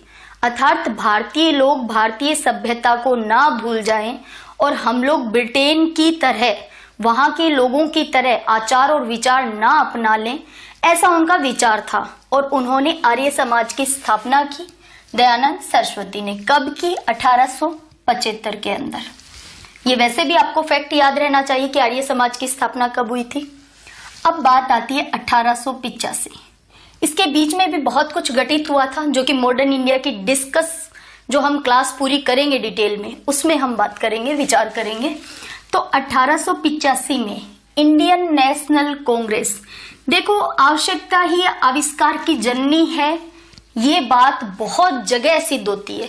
जैसे अभी तक हमें किसी भी संगठन की कोई आवश्यकता ही महसूस नहीं हो रही थी। जैसे ही 1857 की क्रांति अनऑर्गेनाइज्ड तरीके से हुई, तो भारतीयों को भी लगने लगा कि हमें भी हमारे कामों को ऑर्गेनाइज तरीके से करना पड़ेगा। हम क्रांति कर रहे हैं, हम कोई आंदोलन कर रहे हैं, तो उसे ऑर्गेनाइज तरीके से करना होगा। तो इसके लिए क्या चाहिए? संगठन। और आपको पता है, जब हम पॉलिटिकल साइंस डिस्कस करेंगे तो संगठन बनाने का अधिकार आपके फंडामेंटल राइट में भी दे रखा है, उसे भी डिस्कस करेंगे। तो इंडियन नेशनल काउंसिल बनाना कोई हमारे लिए ऐसा नहीं था कि हमें बनाने का कोई शौक आ रखा था, या हमें अच्छा लगेगा एक सोसाइटी या एक ऐसा संगठन बना ले। नहीं, वो उस समय की हमारी आवश्यकता थी कि हमारा भी ऐसा संगठन हो जो अंग्रेजों से सीधे बात कर सके, अपनी जो आवश्यकताएं हैं या हम जिन मुद्दों पे बात करना चाह रहे हैं, हम जो सुधार चाह रहे हैं, उनको हम उन्हें बता सके। क्योंकि कहीं ना कहीं भारतीयों में ये भी था कि अंग्रेज जो हैं वो अगर एक मैनर के अंदर उनसे कुछ बात मनवाई जाए तो वो मान लेते हैं। और इस चीज पे प्रैक्टिस भी करेंगे कौन? महात्मा गांधी, कि अंग्रेजों से लड़ो, तरीके से लड़ो, तो वो आपकी बात सुनेंगे भी। अब देखिए, इंडियन नेशनल कांग्रेस की स्थापना हो गई 1885। 1885 में आपको याद होना चाहिए कि भारत का वायसराय उस टाइम पे कौन था? गवर्नर जनरल, जिसे हम कहेंगे डफरिन। देखो, डफरिन याद रखना इसलिए भी इजी है क्योंकि मैंने भी इसे इस तरीके से याद किया था, क्योंकि हमें बहुत सारे वायसराय या यहाँ के गवर्नर जनरल याद करने हैं कि कब किसके काल में कौन सा महत्वपूर्ण काम हुआ था, तो उस गवर्नर जनरल का भी नाम पता होना चाहिए। तो देखो, भारत में कोई भी शुभ इवेंट या कोई शुभ मौका या कुछ ऐसा फंक्शन हम करते हैं तो क्या बजाते हैं? डफ। तो इंडियन नेशनल कांग्रेस की स्थापना हुई है तो क्या बजेंगे? डफ, अर्थात डफरिन। तो याद करना इजी रहेगा ना। एक छोटी सी ट्रिक है, आप भी आजमा के देखना, मैंने इसी तरीके से याद किया था इसे। अब बात करते हैं 1905 की। 1905 में अंग्रेजों ने फिर दिखा दिया कि हम कितने क्लेवर भी हैं और कनिंग भी हैं। उन्होंने बंगाल विभाजन किया और कहा क्या कि बंगाल बहुत बड़ा है एरिया में और इस पे शासन को के कार्यभार को संभालना हमारे लिए इजी नहीं है, तो हम इसे टुकड़ों में तोड़ रहे हैं। लेकिन असल वजह उसके पीछे क्या थी? बंगाल विभाजन के पीछे कि हिंदू मुस्लिम को अलग अलग कर दिया जाए। और इसीलिए हम कहते हैं कि अंग्रेजों ने फूट डालो राज करो की नीति को अपनाया था। तो उन्होंने ये प्रैक्टिस किया, ये हमारे सामने एग्जाम्पल है कि हिंदू मुस्लिम्स में आपस में किस तरीके से लड़ाई झगड़े करवाए जाएं कि ये आपस में ही लड़ते रहें। तो इसका एक सीधा सीधा उन्होंने बंगाल विभाजन तरीका निकाला। और यहाँ पे कौन था? Lord Curzon. याद रह जाए, इसके लिए बार बार रिवाइज करना पड़ता है चीजों को। लॉर्ड कर्जन बंगाल विभाजन के टाइम पे गवर्नर जनरल। अब देखिए 1906, अब क्योंकि हमने इंडियन नेशनल कांग्रेस बनाई है तो कहीं ना कहीं ये बीज तो रोप ही दिए कि हिंदू मुस्लिम अलग अलग हों। तो मुस्लिम लोगों ने भी अपनी मुस्लिम लीग की स्थापना कर ली 1906 में। देखिए, इन्होंने एक बीज रोपा और उसका पौधा भी उगाया है एक ही साल में। 1905 में उन्होंने एक कोशिश की और 1906 में उसका एक एग्जाम्पल हमारे सामने आ गया कि फूट डालो राज करो की नीति सफल हुई उनकी। मुस्लिम लीग की स्थापना हो गई और आप सभी को पता है कि इसी मुस्लिम लीग ने भारत के पार्टीशन में बड़ी भूमिका निभाई थी। इन्हीं के कारण भारत और पाकिस्तान का विभाजन हुआ था। मुस्लिम लीग की ही मांग थी कि हम एक राष्ट्र में नहीं रह सकते, और देखिए इनकी फूट डालो राज करो की नीति सफल हो गई। 1906 याद रखना है आपको, मुस्लिम लीग की स्थापना। सोचिए, जिसकी वजह से आज तक बॉर्डर पे इतनी अशांति है, एक मुस्लिम लीग की वजह से पाकिस्तान बनाना पड़ा और आज तक हम उसके हर्जाने भुगत रहे हैं, तो क्या वो सन आपको याद नहीं रहनी चाहिए, रूट्स पता रहनी चाहिए। तो 1906 में मुस्लिम लीग की स्थापना हुई थी। अब बात करते हैं 1907। देखिए, सिर्फ हिंदू मुस्लिमों में लड़ाई नहीं हुई थी आपस में, विचारधाराओं के तहत हिंदू दल भी आपस में कॉन्ट्राडिक्ट हो चुके थे। जैसे इसका एग्जाम्पल क्या है, कंटिन्यू देखिए, जब तक भारत में गांधी जी नहीं आ जाएंगे ना, तब तक ये फूट डालो राज करो की नीति को भारतीय लोग अच्छे से एक्सरसाइज करेंगे। ये दुख और विडंबना की बात है, ये कोई अच्छी बात नहीं है कि हमने उनकी नीति को एक्सरसाइज कर लिया, नहीं, ये बहुत गलत बात है। मगर हमने किया ऐसा, आप देख सकते हैं 1905 में बंगाल विभाजन उन्होंने किया, 1906 में मुस्लिम लीग की स्थापना हो गई, 1907 में हमारे ही नरम दल और गरम दल के लोग आपस में विचारधाराओं को लेकर के लड़ाई हो गई। तो सूरत अधिवेशन इसलिए इंपॉर्टेंट हो जाता है क्योंकि यहां से नरम दल के लोगों ने अलग काम करना स्टार्ट कर दिया था, गरम दल के लोगों ने अलग काम करना स्टार्ट कर दिया था। आपको पता है गरम दल में हम हमेशा लाल पाल बाल को पढ़ते हैं, लाल पाल बाल, लाला लाजपत राय, विपिन चंद्र पाल और बाल गंगाधर तिलक।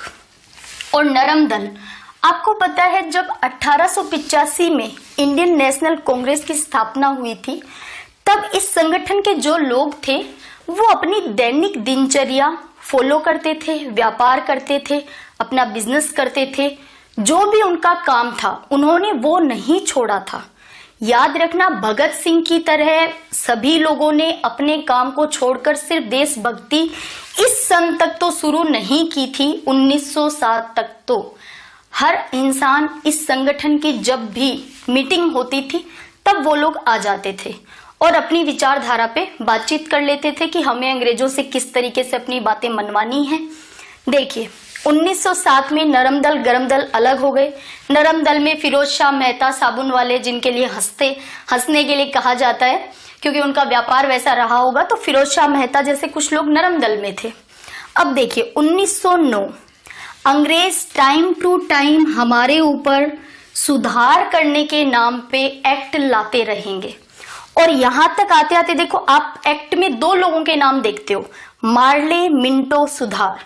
आपको पता होना चाहिए मार्ले जो हैं वो हमारे सचिव हैं जो ब्रिटेन की संसद में बैठते हैं, और मिंटो जो हैं वो भारत में रह करके गवर्नर जनरल की भूमिका में रहकर, वायसराय की भूमिका में रह करके यहाँ पे चीजों को एग्जीक्यूट करेंगे। तो 1909 में आ गया है मार्ले मिंटो सुधार, और 1911 में ये एक इम्पोर्टेंट ईयर है क्योंकि जो राष्ट्रगान जन गण मन हम गाते हैं उसे फर्स्ट टाइम 1911 में दिल्ली दरबार के समय ही गाया गया था और ये लिखा रविंद्रनाथ टैगोर ने था। दिल्ली दरबार 1911 में हुआ और इस पे एक बम कांड भी हुआ था जिसके बारे में बात करेंगे कि कैसे दिल्ली दरबार को हम लोगों ने अंग्रेजों की, क्योंकि दिल्ली दरबार में देखिए अंग्रेजों ने राजधानी दिल्ली को बना दिया है। इससे पहले अंग्रेजों का शासन जो है, सेंटर जो है उनके शासन का, वो दिल्ली नहीं था। अब दिल्ली राजधानी बनाने की घोषणा हो गई है 1911 में। याद रखिएगा 1911 दिल्ली दरबार, दिल्ली को राजधानी बनाने की घोषणा हो चुकी है। 1914 यहां से शुरू होता है एक अलग तरीके का मूवमेंट, स्ट्रगल भारत की आजादी का, क्योंकि गांधी जी आ गए हैं और गांधी जी अपनी चीजों को एक्सरसाइज करके आए हैं। कहां पे? दक्षिण अफ्रीका में। आप सभी को पता है उन्होंने सत्याग्रह का जो नारा दिया था, सत्याग्रह को जो अपनाया था, उसकी एक्सरसाइज वो दक्षिण अफ्रीका में करके आ रहे हैं। कहां? भारत में।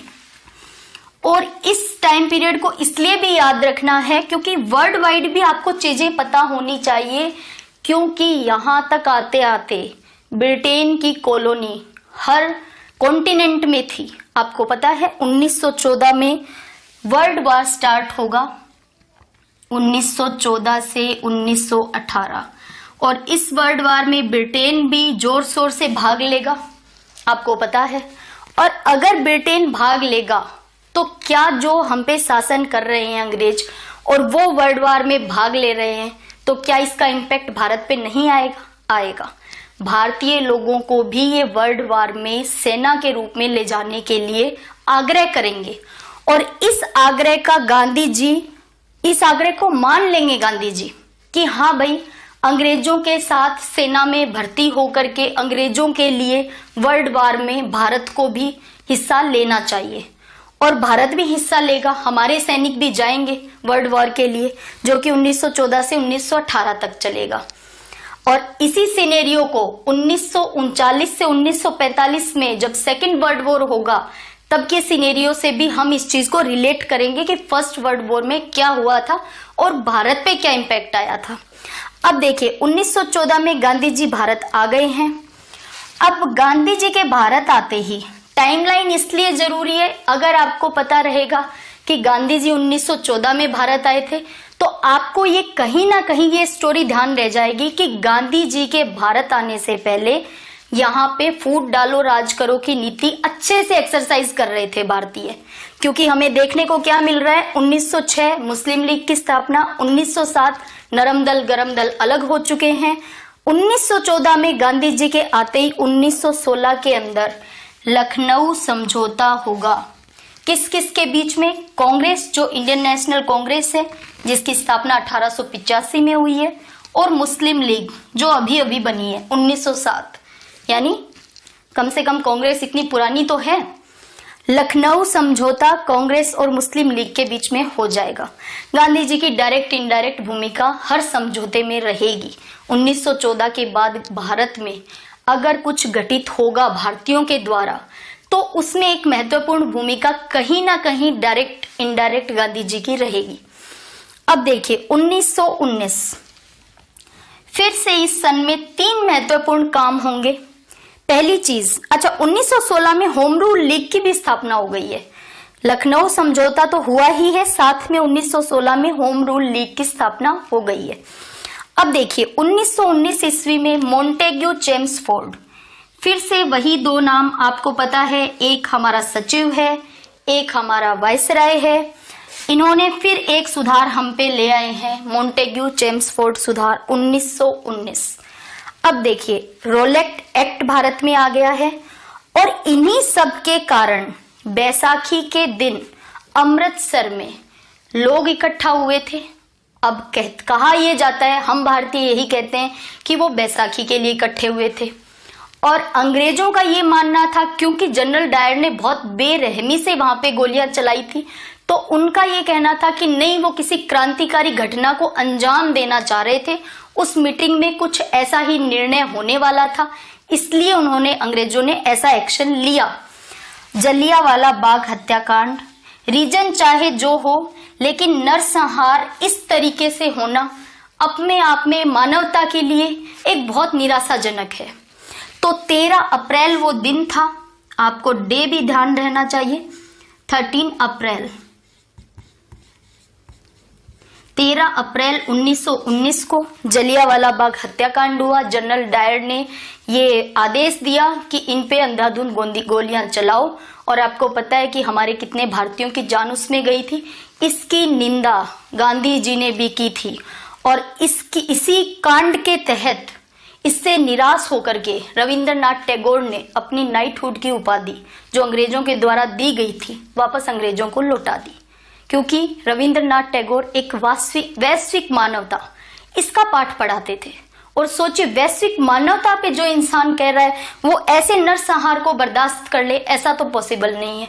तो इसीलिए ये भी याद रहेगा, इसी घटना से जुड़ी हुई बात है कि नाइटहुड की उपाधि कब रविंद्रनाथ टैगोर ने लौटाई थी, तो जलियांवाला बाग हत्याकांड के बाद। अब बात करते हैं 1919 से आगे की टाइमलाइन की। 1919 के रोलेट एक्ट और जलियांवाला बाग हत्याकांड के बाद गांधी जी ने असहयोग आंदोलन शुरू किया। 1914 से 18 तक के समय में जो गांधी जी अंग्रेजों से सहयोग कर रहे थे, अंग्रेजों के साथ, और भारतीयों को इस बात के लिए मना रहे थे कि फर्स्ट वर्ल्ड वॉर में भारतीय लोग सेना में भर्ती हों और ब्रिटिश लोगों की तरफ से फर्स्ट वर्ल्ड वॉर में हिस्सा लें, वही गांधी इन 1919 की दो घटनाओं से इतने निराश हुए कि उन्होंने 1920 में असहयोग आंदोलन शुरू किया। अब देखिए, आंदोलन बहुत सही तरीके से चल रहा था, परंतु 1922 में यूपी में यानी उत्तर प्रदेश के चौरी चौरा नामक स्थान पे भीड़ जो गांधी जी की आज्ञा का पालन तो कर रही थी, परंतु अहिंसा का पालन नहीं कर पाई और एक छोटी सी हिंसा वाली घटना घटित हो गई कि चौरी चौरा नामक जगह पे एक पुलिस की चौकी को जला दिया गया भीड़ के द्वारा। इस हत्याकांड को हमने चौरी चौरा हत्याकांड इसलिए कहा है क्योंकि इसमें कुछ 20-22 लोगों की जल करके मृत्यु हो गई थी।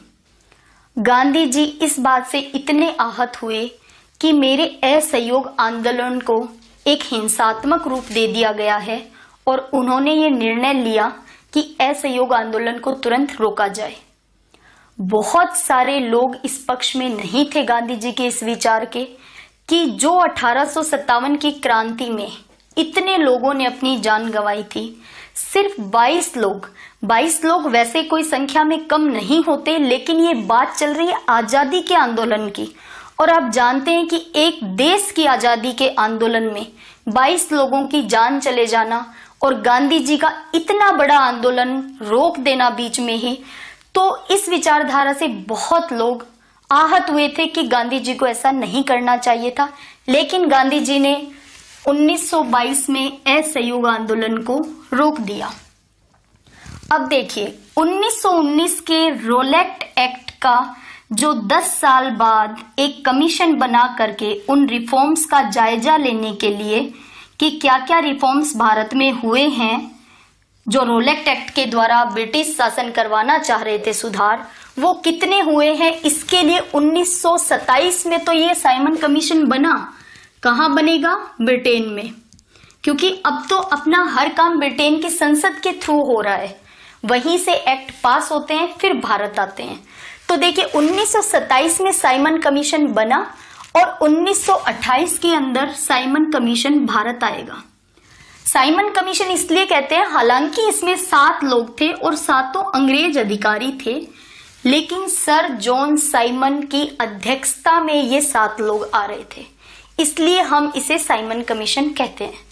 अब साइमन कमीशन एक चीज तो कि 1919 के बाद 10 साल पूरे होते हैं 1929 में, और साइमन कमीशन 1 साल पहले ही भारत में आ रहा है, यानी ब्रिटिश लोगों ने तो अपनी पहली जो वादा था उसी को नहीं निभाया है कि 10 साल के बाद भाई दूसरा कमीशन आएगा इन रिफॉर्म्स को देखने के लिए।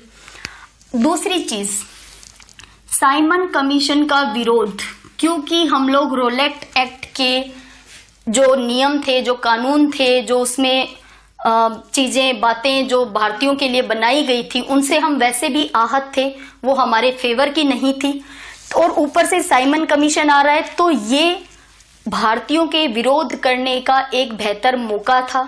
क्योंकि 1920 के असहयोग आंदोलन को भी गांधी जी ने रोक दिया है। अब 1928 में फिर से जन आंदोलन होगा और गो साइमन गो के नारे लगाए जाएंगे, और इसमें एक घटना जो घटित होती है कि साइमन कमीशन के वापस जाने के लिए नारे लगाते समय लाला लाजपत राय की लाठियों से हत्या हो जाती है।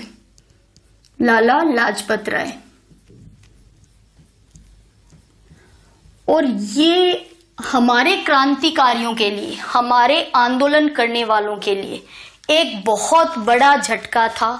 बहुत निराशाजनक ये सूचना थी कि लाला लाजपत राय की हत्या अंग्रेजों के द्वारा कर दी गई है। हालांकि उन्होंने लाठियां बरसाई थी और इस वजह से उनकी इंटरनल ब्लीडिंग हुई थी, और वो इसके 10 दिन के बाद उनकी मृत्यु हुई थी। 10 दिन तक वो हॉस्पिटलाइज थे, लेकिन कारण तो यही था कि वो इसका विरोध कर रहे थे और अंग्रेजों ने लाठियां बरसाई थी, और इसके परिणाम स्वरूप लाला लाजपत राय की मृत्यु हो जाती है। इस बात का प्रभाव भगत सिंह पे अच्छा खासा आया, क्योंकि भगत सिंह कहीं ना कहीं लाला लाजपत राय, क्योंकि देखो मैंने स्टार्टिंग में ही बताया था गरम दल में लाल पाल बाल हैं, और आप भी जानते हैं कि भगत सिंह नरम दल की तरह काम नहीं करना चाहते थे, क्रांतिकारी वीर पुरुष थे, तो क्रांतिकारियों के साथ, गरम दल के साथ ही ज्यादा उठते बैठते थे, उन्हीं की विचारधाराएं अपनाते थे। तो लाला लाजपत राय की मृत्यु से भगत सिंह को भी ठेस पहुंची और इसके विरोध में 1929 में जो असेंबली थी उसके अंदर जहां सारे अंग्रेज मौजूद थे, बटुकेश्वर दत्त और भगत सिंह ने एक बम गिराया। हालांकि उस बम के गिराने के पीछे कारण सिर्फ यही था कि अंग्रेजी शासन के जो लोग हैं वो बहरे हो चुके हैं, उन्हें जगाने के लिए हमने एक धमाका किया है। और इस बम से किसी की भी मृत्यु नहीं हुई थी। उस असेंबली में ये बम गिराया गया था और वो रोष जाहिर कर रहे थे किस चीज का? लाला लाजपत राय की मृत्यु का। तो याद रखना है 1929 में भगत सिंह और बटुकेश्वर दत्त ने बम गिराया। टाइमलाइन की इंपॉर्टेंस एक बार फिर मैं बता देती हूँ, दोनों में कभी कंफ्यूज नहीं होगे सन के अंदर। क्यों? क्योंकि अगर एक बात याद रह जाएगी कि लाला लाजपत राय की मृत्यु कब हुई थी, तो ये ऑटोमेटिक ध्यान रह जाएगा कि भगत सिंह ने रोष में आकर के या उस ब्रिटिश शासन की बहरी सरकार को जगाने के लिए क्या किया था। तो जस्ट नेक्स्ट ईयर 1929 में बम गिराया था। 1930 सविनय अवज्ञा आंदोलन गांधी जी के द्वारा शुरू किया गया। इसको शुरू करने के पीछे एक बहुत महत्वपूर्ण कारण था कि अंग्रेजों के द्वारा नमक जैसी आधारभूत एसेंशियल वस्तु पे भी कर लगा दिया गया। सोचो, हम भारतीय अपनी ही जमीन पे, अपने ही खेतों में नमक भी नहीं बना सकते और वो नमक हमें खरीदना पड़ेगा अंग्रेजों से। और वो नमक को जो प्राइस नॉर्मली नमक के होते हैं उससे बढ़ा के ही, टैक्स लगाकर ही हमसे वसूल करते थे। तो सोचिए, ये बात तो रोष में आने के लिए एक बहुत बड़ा कारण है। ये छोटा सा दिखने में लग सकता है कि एक नमक के लिए गांधी जी ने सविनय अवज्ञा आंदोलन शुरू कर दिया, पर आप सोचिए इतने करोड़ भारतीय जो अपनी ही जमीन पे, अपने ही खेतों में नमक तक नहीं उपजा सकते, तो ये कितनी बड़ी बात है। एक ऐसा ब्रिटिश हुकूमत हम पे हावी है कि हम हमारे ही खेतों में हमारी मनचाही फसलें नहीं उपजा सकते। तो सोचिए, इसके लिए गांधी जी ने सविनय अवज्ञा आंदोलन शुरू किया और उन्होंने खुद जाकर के इस कानून को तोड़ा। उन्होंने खुद नमक बनाया। कितने लोगों को लेकर के वो पहुंचे थे, दांडी यात्रा जिसको हम कहते हैं, उसके बारे में डिटेल में पढ़ेंगे। अभी ये टाइमलाइन चल रही है। मैं बार बार आप लोगों को रिकॉल करवा रही हूँ कि ये टाइमलाइन चल रही है, ताकि कोई ये ना समझे कि मैं चीजों को स्किप कर रही हूँ। नहीं, मैं कुछ टाइमलाइन के कुछ सन को आपको टिप्स पे करवाने के लिए कुछ छोटी छोटी स्टोरीज बता रही हूँ, ताकि एटलीस्ट 50-60 सन आपके टिप्स पे रहें। और बाकी का स्ट्रक्चर जब ये फॉर्म हो जाएगा, उसके बाद हम उसके अंदर अपनी क्रिएटिविटी दिखा सकते हैं, उसके अंदर बाकी चीजों को डाल सकते हैं। ठीक है, 1930 और 31 का ये जो समय है, इसमें हुआ पहला गोलमेज सम्मेलन। अब ये गोलमेज सम्मेलन ब्रिटिश लोगों के बुलाने के पीछे बहुत सारे कारण थे। पहली चीज, उन्हें लग रहा था भारत में आंदोलन जोर शोर पे चल रहे हैं। गांधी जी जो अभी तक हमारे फेवर में थे, अब उन्होंने भी असहयोग, सविनय अवज्ञा आंदोलन जैसे आंदोलन चला रखे हैं। गरम दल पहले से ही उनके लिए एक रोड़ा था। ठीक है, कुल मिला के, और ऊपर से SC ST के लिए अंबेडकर ने अपनी आवाज उठाना शुरू कर दिया है। मुस्लिम लीग अपनी अलग डिमांड कर रही है। कहीं ना कहीं अंग्रेजों को लग रहा था कि हमारे शासन पे कुछ क्वेश्चन मार्क लग रहे हैं, कुछ क्वेश्चन मार्क लग रहे हैं। इनको निपटाने के लिए 1930-31 में हिंदू महासभा को भी, अंबेडकर को भी, मुस्लिम लीग को भी, गांधी जी को भी, कांग्रेस को भी, सभी को इनविटेशन मिला कि आप लोग आइए, हम इन चीजों को डिस्कस करेंगे, जो भी आपकी प्रॉब्लम्स हैं। और गोलमेज सम्मेलन, पहली फर्स्ट राउंड टेबल जो कॉन्फ्रेंस थी वो बुलाई गई। एक गोलमेज के लिए मैं एक अच्छा सा किस्सा सुनाती हूँ। आप लोग सोचिए कि गोलमेज सम्मेलन ही क्यों बुलाया गया? इसका कुछ और नाम भी रखा जा सकता था, कुछ भी नाम, जैसे अभी तक भी तो कुछ रोलेक्ट एक्ट, साइमन कमीशन, अलग अलग नाम आ रखे थे। तो जो वहां पे गोलमेज सम्मेलन, जो भी इस इवेंट को हेड कर रहा था, जो चेयरपर्सन था, उसके नाम पे इस सम्मेलन का, इस कॉन्फ्रेंस का नाम रखा जा सकता था। देखिए, इसके पीछे एक बड़ा रीजन जो मुझे साइकोलॉजिकली समझ आता है वो ये है कि राउंड टेबल पे आप महसूस करोगे कि कहीं भी ये नहीं लगेगा कि हेड पर्सन या चेयर पर्सन किस जगह बैठा हुआ है, और किसी जैसे हिंदू महासभा या अंबेडकर या गांधी जी को ये नहीं लगेगा कि मैं उस हेड पर्सन के पास बैठा हूं और दूसरा व्यक्ति बहुत दूर बैठा है। यानी बहुत बार इस चीज के लिए भी जनरली लड़ाई हो जाती है कि मैं कहां बैठूंगा। कोई कॉन्फ्रेंस, कोई मीटिंग, हर कोई खुद को तवज्जो देने के लिए हेड पर्सन जो लीड कर रहा है उस कॉन्फ्रेंस को, उसके पास बैठना चाहता है। उसे लगता है यही वीआईपी सीट है। इन सब झमेलों को हटाने के लिए कि कहीं मुद्दा इस प्राइमरी स्टेज पे ही ना अटक जाए कि किसको कहां जगह दी गई है, तो इसे राउंड टेबल पे स्टार्ट किया गया और इसीलिए इसका नाम भी गोलमेज सम्मेलन रख दिया। क्योंकि अगर टेबल रेक्टेंगल होती तो कहीं ना कहीं उसका एक हेड पर्सन बैठता और बाकी लोगों में ये झगड़ा होता कि उस हेड पर्सन के पास कौन बैठेगा, कौन इतना वीआईपी है कि उसी के पास बैठा जाए। तो एक झगड़े को तो अंग्रेजों ने दिमागी रूप से खेल करके खत्म कर दिया, लेकिन हमारे झगड़े इतने छोटे नहीं थे कि पहले ही गोलमेज सम्मेलन में अंग्रेज अपने मंसूबों में कामयाब हो जाते। नहीं, हम भी अच्छे खासे रिजिड तो हैं ही। चलिए, 1930 का जो पहला गोलमेज सम्मेलन था उसमें गांधी जी नहीं गए थे, गांधी जी उपस्थित नहीं थे।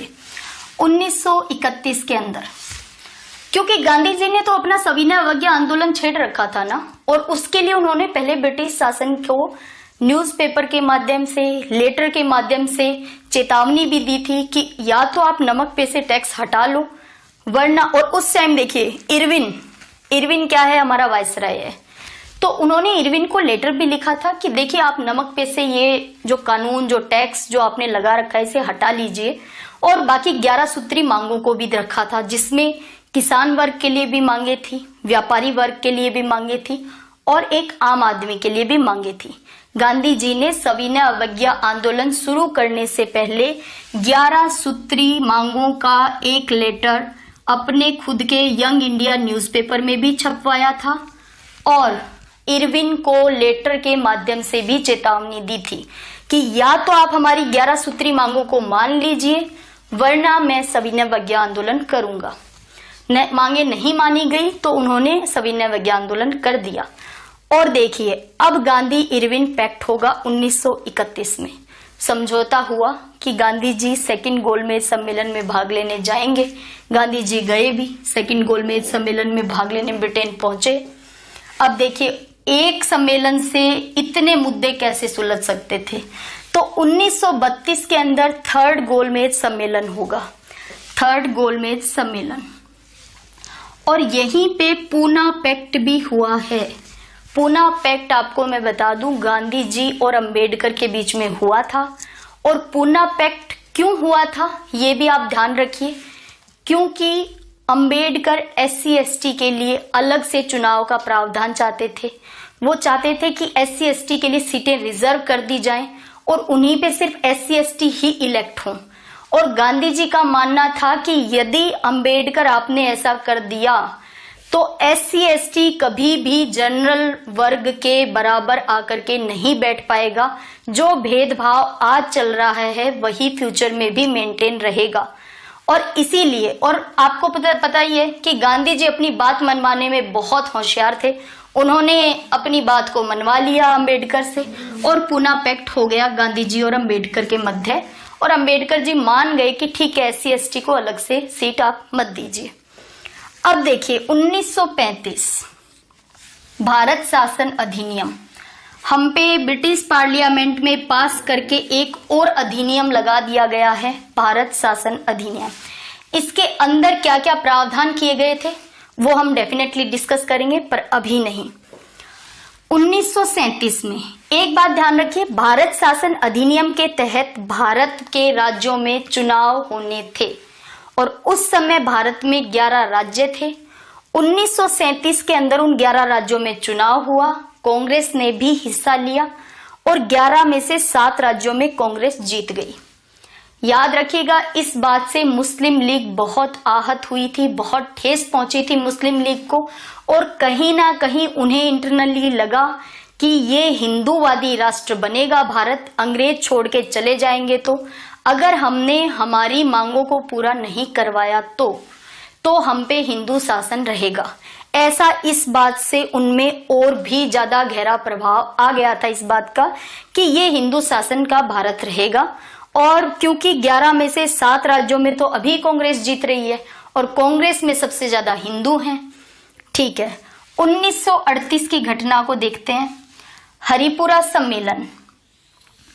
ये सम्मेलन इसलिए जरूरी है क्योंकि एक बहुत होनहार नेता सुभाष चंद्र बोस, जो कि हरिपुरा सम्मेलन में कांग्रेस के अध्यक्ष चुने जाएंगे, और इसमें उनके सामने कांग्रेस में चुनाव लड़ रहे थे पट्टाभी सीतारमैया। और गांधी जी का एक स्टेटमेंट आप सुन के आश्चर्य करेंगे कि गांधी जी ने कहा, अगर पट्टाभी सीतारमैया की हार होती है, इनडायरेक्टली रूप से कह दिया कि अगर सुभाष चंद्र बोस जीतता है तो ये गांधी की हार होगी, पट्टाभी सीतारमैया की नहीं। सोचिए, सुभाष चंद्र बोस वो भी क्रांतिकारी थे, वो भी भारत की आजादी चाहते थे और गांधी भी भारत की आजादी चाहते थे, लेकिन दोनों की विचारधाराएं नहीं मिलती थी। इसी वजह से इस हरिपुरा सम्मेलन में जब सुभाष चंद्र बोस जीत गए और उन्हें कांग्रेस का अध्यक्ष बनना था, इस बात से गांधी जी थोड़े रुष्ट हो गए। थोड़े क्या, बहुत ज्यादा ही हुए होंगे, क्योंकि स्टेटमेंट इतना हेवी दे दिया था। अब देखिए, सुभाष चंद्र बोस ने जब ये महसूस किया कि ये गांधी जी की हार हो गई है, और उस समय कांग्रेस में कार्यकारिणी समिति हुआ करती थी जिसमें 14 सदस्य होते थे, उसमें से 12 सदस्यों ने इस्तीफा दे दिया कि जब गांधी जी की हार ही हो गई है तो हम कांग्रेस में रहकर क्या करेंगे। इस बात से दुखी होकर सुभाष चंद्र बोस ने इस हरिपुरा सम्मेलन के बाद इंडियन नेशनल कांग्रेस को छोड़ दिया था। ठीक है, ये बात आपको थोड़ी इंटरेस्टिंग भी लगी होगी इस इतने बोरियत के माहौल में कि कहाँ हम सन को याद कर रहे हैं। अब देखिए 1942, अब 1938 के बाद ये वो टाइम आ गया है जब सेकेंड वर्ल्ड वॉर स्टार्ट हो गया है। 1938 के बाद 1939 से 1945 सेकेंड वर्ल्ड वॉर स्टार्ट हो चुका है। और मैंने फर्स्ट वर्ल्ड वॉर के टाइम पे भी आपको बताया था कि जब जब वर्ल्ड वॉर होगा, क्योंकि ब्रिटेन इतना ताकतवर, इतना शक्तिशाली है कि हर कॉन्टिनेंट में उसकी कॉलोनीज हैं, तो वो वर्ल्ड वॉर में हिस्सा लेगा, क्योंकि वो खुद एक शक्तिशाली राष्ट्र है, और वो हिस्सा लेगा तो उसका कहीं ना कहीं इम्पैक्ट भारत पे डेफिनेटली आएगा।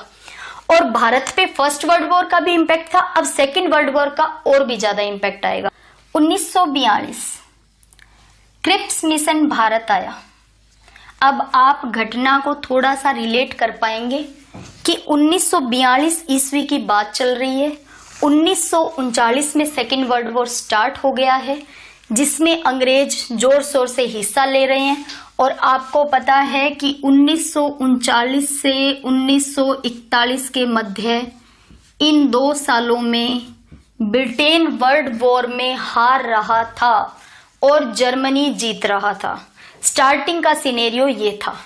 अब ब्रिटेन पे एक तो वर्ल्ड वॉर में हारने का भय चल रहा था, ऊपर से हमारे जितने आंदोलन और हमारे भारतीय लोग जितने एक्टिव फॉर्म में आ रखे थे उस समय तक आजादी को लेकर के, तो अंग्रेज लोगों को ये लग रहा था कि 1942 में क्रिप्स मिशन भेजा जाए भारत में तुरंत इसी वर्ल्ड वॉर के बीच में, ताकि हम भारतीयों को आंदोलन से, क्रांति से रोक पाएं। क्योंकि अगर भारत में अब कोई रोष उत्पन्न होता है इस वर्ल्ड वॉर के टाइम पे, तो हम उसे दबा नहीं पाएंगे और हमें क्विट करना पड़ेगा इंडिया। और ये दबाव कहीं ना कहीं अमेरिका और रशिया से भी ब्रिटेन पे चल रहा था कि अगर हमें वर्ल्ड वॉर जीतना है तो भारतीयों को खुद के पक्ष में लाना पड़ेगा। अगर भारतीय विपक्ष में रहे तो हमारी हार निश्चित है वर्ल्ड वॉर के अंदर।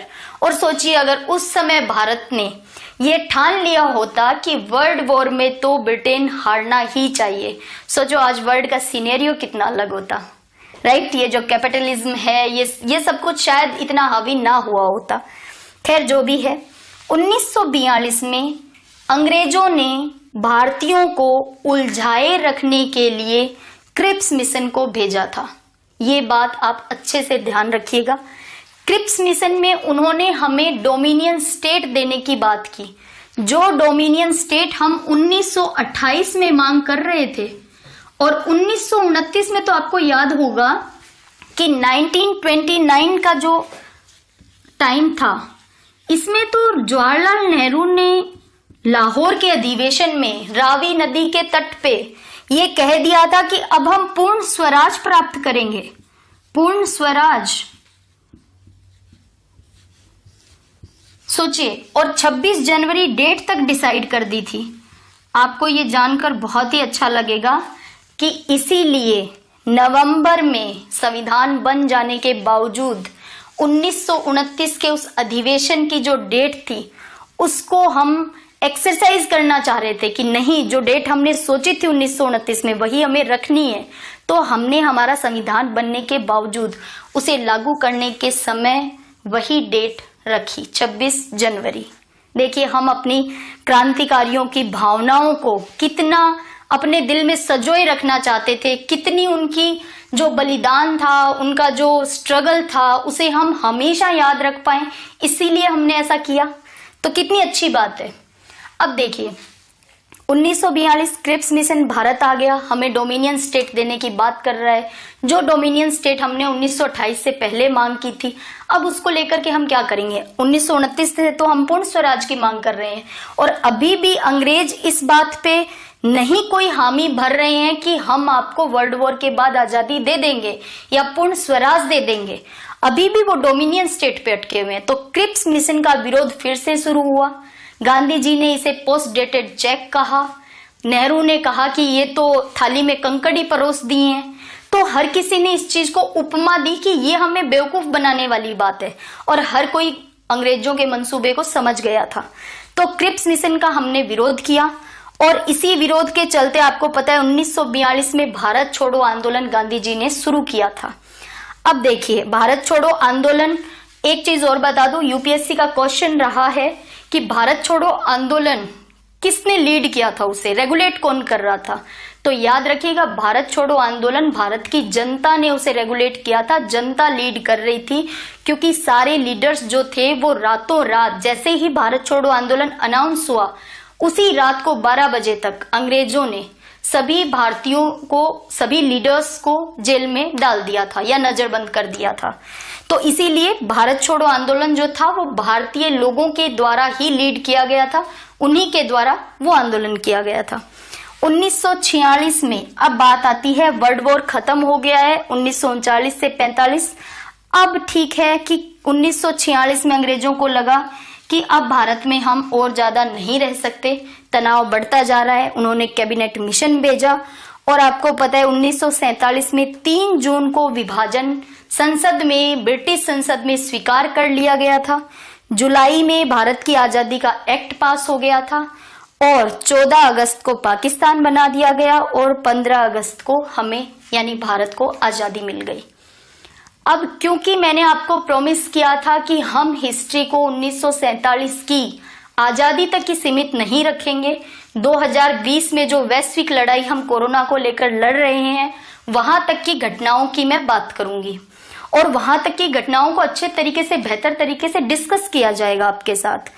तो एक चीज मैं आपको बता दूं कि 1947 के बाद के इतिहास को पढ़ने के लिए जरूरी है कि हम पॉलिटिकल साइंस की कुछ चीजें पढ़ें, क्योंकि अब हमारे लिए जरूरी हो गया है संविधान सभा पढ़ना। और जब तक आप संविधान सभा नहीं पढ़ोगे, जो कि कैबिनेट मिशन आ गया है, इसके तहत हमने काम करना शुरू कर दिया था, तब तक आगे का सिनेरियो, क्योंकि अब इतिहास हमारे लिए क्या है कि कौन प्रधानमंत्री चुना गया, क्या क्या काम हुए, फिर हमारे भारत का उस समय पे इकोनॉमिक स्टैंड क्या था, बाकी वर्ल्ड से हम किस तरीके से जुड़ना चाह रहे थे, फिर से कॉलोनी ना बनने का भय हम पे हावी था। तो ये सारी चीजें डिस्कस करेंगे, लेकिन बिना पॉलिटिकल साइंस के ये पॉसिबल नहीं होगा। तो 1947 की आजादी के बाद की हिस्ट्री में पहले पॉलिटिकल साइंस पढ़ा जाएगा, उसके बाद बाकी चीजें डिस्कस की जाएंगी आपके साथ। चलिए, तो फिर मिलते हैं जल्दी नेक्स्ट वीडियो में, जो कि इस टाइमलाइन से कहीं ज्यादा रोचक बनेगा। ठीक है, तो मिलते हैं जल्दी, तब तक के लिए घर पे रहिए, सेफ रहिए। जय भारत, जय हिंद।